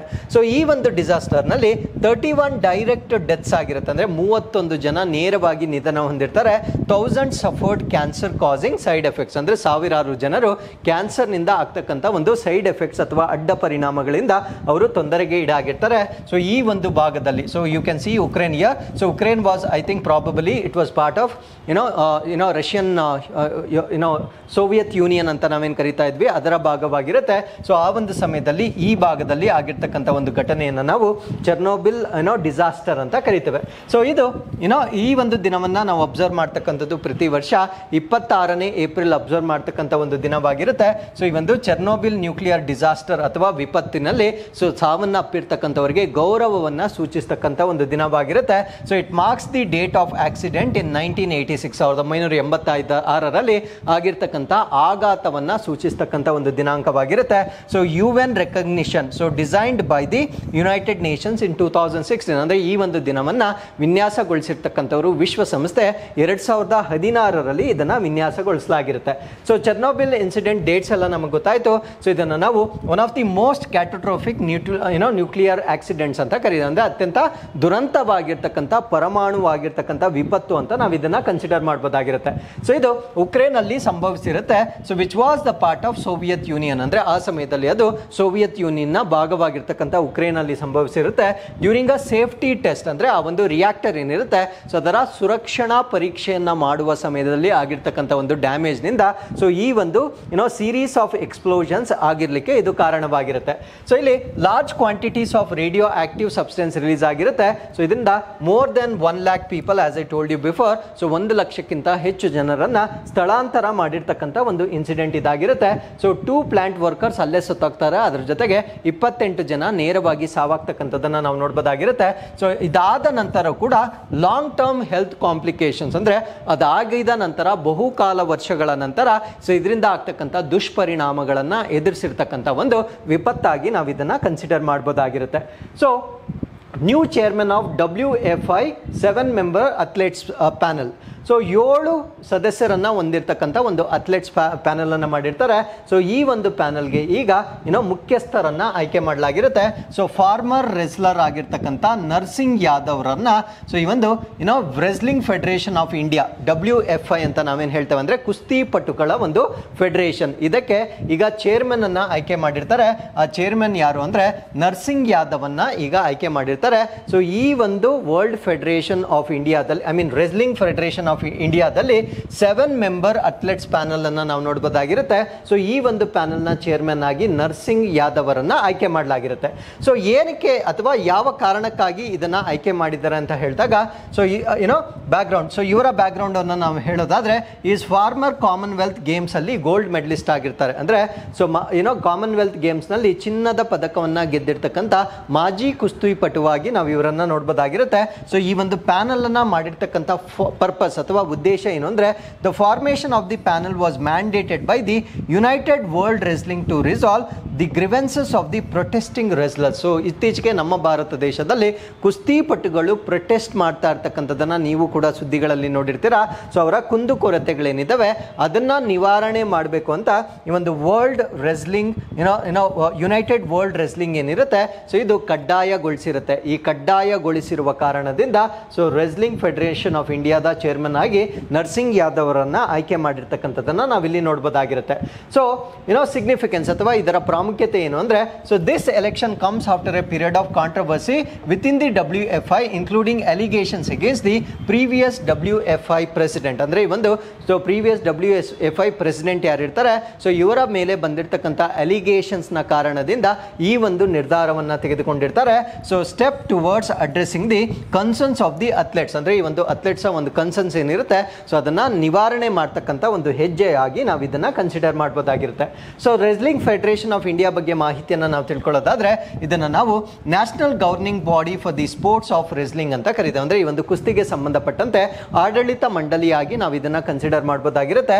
So it is responsible for promoting and organising wrestling activities competition across the country. So ನಮ್ಮ ಭಾರತ ದೇಶದಲ್ಲಿ ಕುಸ್ತಿ ಪಂದ್ಯಾವಳಿಗಳನ್ನ ಆರ್ಗನೈಸ್ ಮಾಡ್ತಕ್ಕಂಥ ಒಂದು ಸಂಸ್ಥೆಯಾಗಿ ನಾವು ಇದನ್ನ ಕನ್ಸಿಡರ್ ಮಾಡಬಹುದಾಗಿರುತ್ತೆ. ಸೊ ಇದನ್ನ ಸ್ಥಾಪನೆ ಮಾಡಿರ್ತಕ್ಕಂಥದ್ದು 1967 so it is affiliated with United World wrestling, ಅಂದ್ರೆ ಯುನೈಟೆಡ್ ವರ್ಲ್ಡ್ ರೆಸ್ಲಿಂಗ್ ನೊಂದಿಗೆ ಸಂಯೋಜನೆಗೊಂಡಿರ್ತಕ್ಕಂಥ ಒಂದು ಸಂಸ್ಥೆ ಇದಾಗಿರುತ್ತೆ ಅಥವಾ ಒಂದು ಯೂನಿಟ್ ಆಗಿರುತ್ತೆ. ಸೊ ಇದರ ಕೇಂದ್ರ ಕಚೇರಿಯನ್ನ ನಾವು ನವದೆಹಲಿಯಲ್ಲಿ ನೋಡಬಹುದಾಗಿರುತ್ತೆ. ಸೊ ಅದಾದ್ಮೇಲೆ ಇದು ಮಾಡ್ತಕ್ಕಂಥ ರೆಸ್ಪಾನ್ಸಿಬಿಲಿಟೀಸ್ ಏನು ಅಂದ್ರೆ ಇಂಟರ್ನ್ಯಾಷನಲ್ ಕಾಂಪಿಟೇಷನ್ಸ್ ಆಗಿರ್ಬೋದು, ಒಲಿಂಪಿಕ್ಸ್, ಏಷ್ಯನ್ ಗೇಮ್ಸ್ ಮತ್ತೆ ವರ್ಲ್ಡ್ ರೆಸ್ಲಿಂಗ್ ಚಾಂಪಿಯನ್ಶಿಪ್ ಏನಿರುತ್ತೆ ಸೊ ಇದಕ್ಕೆ ನಮ್ಮ ಭಾರತ ದೇಶದ ಕ್ರೀಡಾಪಟುಗಳನ್ನ ಆಯ್ಕೆ ಮಾಡ್ತಕ್ಕಂಥ ಜವಾಬ್ದಾರಿಯನ್ನು ಕೂಡ ಸೊ ಇದಕ್ಕೆ ಕೊಟ್ಟಿರ್ತಾರೆ. Father of Indian psychology passes away. So ಭಾರತೀಯ ಮನೋವಿಜ್ಞಾನ ಪಿತಾಮಹರು ಈಗ ನಿಧನವನ್ನು ಹೊಂದಿರ್ತಾರೆ. ಸೊ ಅವರ ಹೆಸರೇನು ಅಂದ್ರೆ ಸುಧೀರ್ ಕಾಕರ್ ಅಂತ ಕರಿತೇವೆ. ಸೊ ಇವರನ್ನ ನಮ್ಮ ಭಾರತ ದೇಶದಲ್ಲಿ ಫಾದರ್ ಆಫ್ ಇಂಡಿಯನ್ ಸೈಕಾಲಜಿ ಅಂತ ಕರಿತೇವೆ. ಅಂದ್ರೆ ನಮ್ಮ ಭಾರತ ದೇಶದ ಮನೋವಿಜ್ಞಾನ ಅಂತ ನಾವೇನು ಹೇಳ್ತೇವೆ ಸೊ ಇದರ ಪಿತಾಮಹರಾಗಿ ನಾವು ಇವರನ್ನ ಕನ್ಸಿಡರ್ ಮಾಡ್ತೇವೆ. ಸೊ ಇವರು ಈ ಒಂದು ಸೈಕೋ ಅನಾಲಿಸಿಸ್ ಅಂತ ನಾವೇನು ಹೇಳ್ತೇವೆ ಸೊ ಇದರಲ್ಲಿ ಮೊಟ್ಟ ಮೊದಲ ಬಾರಿಗೆ ಇದರ ಬಗ್ಗೆ ಅನ್ವೇಷಣೆ ಮಾಡಿರ್ತಕ್ಕಂಥ ವ್ಯಕ್ತಿ ಇವರಾಗಿರ್ತಾರೆ. Profound impact on the understanding of Indian culture and psyche. So Bharat ದೇಶದ ಸಂಸ್ಕೃತಿ ಮತ್ತು ಮನಸ್ಸನ್ನ ತಿಳ್ಕೊಳ್ಳಿಕ್ಕೆ ಬೇಕಾಗಿರ್ತಕ್ಕಂಥ ಒಂದು ಅನ್ವೇಷಣೆಯನ್ನ ಮಾಡಿರ್ತಕ್ಕಂಥ ಅಥವಾ ಅದರ ಮೇಲೆ ಪ್ರಭಾವವನ್ನು ಬೀಳ್ತಕ್ಕಂಥ ಸೊ ಈ ಒಂದು ಮನೋವಿಶ್ಲೇಷಣೆಯನ್ನ ಮಾಡಿರ್ತಕ್ಕಂಥ ಮೊದಲ ವ್ಯಕ್ತಿಯಾಗಿ ನಾವು ಇವರನ್ನ ಕನ್ಸಿಡರ್ ಮಾಡಬಹುದಾಗಿರುತ್ತೆ. ಸೊ ಇವರು ಮಾಡಿರ್ತಕ್ಕಂಥ ವರ್ಕ್ಸ್ ಅಥವಾ ಯಾವ ಕ್ಷೇತ್ರಗಳಲ್ಲಿ ಇವರು ತಮ್ಮ ಕೆಲಸಗಳನ್ನ ಮಾಡಿರ್ತಾರೆ ಅಂದ್ರೆ ಇಂಡಿಯನ್ ಸೆಕ್ಸುಯಾಲಿಟಿ ಅಂದ್ರೆ ಭಾರತ ದೇಶದ ಲೈಂಗಿಕತೆ, ಕಲ್ಚರ್ ಸಂಸ್ಕೃತಿ, ಮೈಥಾಲಜಿ ಪುರಾಣ ಮತ್ತೆ ರಿಲಿಜಿಯನ್ ಧರ್ಮಕ್ಕೆ ಸಂಬಂಧಪಟ್ಟಂತೆ ನಮ್ಮ ಮನಸ್ಥಿತಿ ಹೇಗಿದೆ ಅಂತಕ್ಕಂಥ ಒಂದು ರಿಸರ್ಚ್ ಅನ್ನ ಮಾಡಿರ್ತಕ್ಕಂಥ ವ್ಯಕ್ತಿ ಇವರಾಗಿರ್ತಾರೆ. ಸೊ ಇವರಿಗೆ doctorate in economics from the university of Vienna and trained in psychoanalysis at the Sigmund Freud institute in Frankfurt. So Frankfurt ಅಲ್ಲಿ ಸೊ ಈ ಒಂದು ಸೈಕೋ ಅನಾಲಿಸಿಸ್ ಹೇಗೆ ಮಾಡೋದು ಅನ್ನೋದ್ರ ಬಗ್ಗೆ ಸೊ ಇವರು ತರಬೇತಿಯನ್ನ ಪಡೆದುಕೊಂಡಿರ್ತಕ್ಕಂಥ ವ್ಯಕ್ತಿ ಆಗಿರ್ತಾರೆ. ಸೊ ಇವರಿಗೆ ಸಾಕಷ್ಟು ಅವಾರ್ಡ್ಸ್ ಕೂಡ ಬಂದಿರ್ತವೆ. So Kardiner award of Columbia university, Boyer prize for psychology, anthropology and Germany's Goethe medal ಕೂಡ ಇವರಿಗೆ ಈ ಒಂದು ವ್ಯಕ್ತಿಗೆ ಮುಂಚೆ ಬಂದಿರತಕ್ಕಂಥದ್ದನ್ನ ನಾವು ನೋಡಬಹುದಾಗಿರುತ್ತೆ. So world intellectual property day ಅಥವಾ ವಿಶ್ವ ಬೌದ್ಧಿಕ ಆಸ್ತಿ ದಿನ. ಸೊ ಈ ಒಂದು ದಿನವನ್ನ ಪ್ರತಿ ವರ್ಷ ಏಪ್ರಿಲ್ 26ನೇ ತಾರೀಕು ಆಚರಣೆ ಮಾಡ್ತಾರೆ. ಸೊ ಈ ಒಂದು ಇಂಟೆಲೆಕ್ಚುಯಲ್ ಪ್ರಾಪರ್ಟಿ ರೈಟ್ಸ್ ಏನಿರುತ್ತೆ, ಬೌದ್ಧಿಕ ಆಸ್ತಿಯ ಹಕ್ಕು ಏನಿರುತ್ತೆ ಆಗಿರುತ್ತೆ. ಸೊ ಅದರ ಮೇಲೆ ಅವೇರ್ನೆಸ್ಸನ್ನು ಕ್ರಿಯೇಟ್ ಮಾಡ್ತಕ್ಕಂಥ ಒಂದು ದಿನವಾಗಿರುತ್ತೆ. ಸೊ ಈ ಒಂದು ಈ ವೈಪೋ ಅಂತ ನಾವು ಕರಿತೇವೆ. ವೈಪೋ ಅಂದರೆ ವರ್ಲ್ಡ್ ಇಂಟೆಲೆಕ್ಚುಯಲ್ ಪ್ರಾಪರ್ಟಿ ಆಫೀಸ್ ಅಂತ ಕರಿತೇವೆ. ಸೊ ಇದನ್ನು ಎಸ್ಟಾಬ್ಲಿಷ್ ಮಾಡಿರ್ತಕ್ಕಂಥ ವರ್ಷ 2000ನೇ ಇಸ್ವಿಯಲ್ಲಿ. ಸೊ ಈ ಒಂದು ವರ್ಲ್ಡ್ ಇಂಟೆಲೆಕ್ಚುಯಲ್ ಪ್ರಾಪರ್ಟಿ ಆಫೀಸನ್ನು 2000ನೇ ಇಸ್ವಿಯಲ್ಲಿ ಸ್ಥಾಪಿಸಲಾಗಿರುತ್ತೆ. ಸೊ ಈ ವರ್ಷದ ಥೀಮ್ ಏನಾಗಿರುತ್ತೆ ಅಂದರೆ IP and the SDGs building our common future with innovation and creativity. ಅಂದರೆ ಈ ಒಂದು IP ಇಂಟೆಲೆಕ್ಚುಯಲ್ ಪ್ರಾಪರ್ಟಿ ಮತ್ತು ಸಸ್ಟೈನಬಲ್ ಡೆವಲಪ್ಮೆಂಟ್ ಗೋಲ್ಸನ್ನು ಎರಡನ್ನು ಮರ್ಜ್ ಮಾಡಿರ್ತಾರೆ. ನಾವೀನ್ಯತೆ ಮತ್ತು ಸೃಜನಶೀಲತೆಯೊಂದಿಗೆ ನಮ್ಮ ಸಾಮಾನ್ಯ ಭವಿಷ್ಯವನ್ನು ನಿರ್ಮಿಸುವುದು ಅಂತಕ್ಕಂಥದ್ದು ಸೊ ಈ ವರ್ಷದಲ್ಲಿರ್ತಕ್ಕಂಥ ಒಂದು ಥೀಮ್ ಆಗಿರುತ್ತೆ. ಸೊ ಇಲ್ಲಿಗೆ ಇವತ್ತಿನ ಎಲ್ಲ ಪ್ರಚಲಿತ ಘಟನೆಗಳು ಕಂಪ್ಲೀಟ್ ಆಗಿರುತ್ತೆ. So with this we are come to inquest challenge number 685. You can just go through the questions and give us the answers. This is question number 1. So ಅದಾದಮೇಲೆ ಇದು ಪ್ರಶ್ನೆ ಸಂಖ್ಯೆ 2 ಆಗಿರುತ್ತೆ. ಸೊ ಇಲ್ಲಿಗೆ ಇವತ್ತಿನ ಎಲ್ಲ ಅಪ್ಡೇಟ್ಸ್ ಕಂಪ್ಲೀಟ್ ಆಗಿರುತ್ತೆ. ಸೊ ಮತ್ತೊಮ್ಮೆ ನಾಳಿನ ಅಪ್ಡೇಟ್ಸ್ನೊಂದಿಗೆ ನಾನು ನಿಮ್ಮನ್ನು ಭೇಟಿ ಆಗ್ತೇನೆ. ಸೊ ಅಲ್ಲಿವರೆಗೂ keep reading, take care of your selves, and thank you very much for watching this.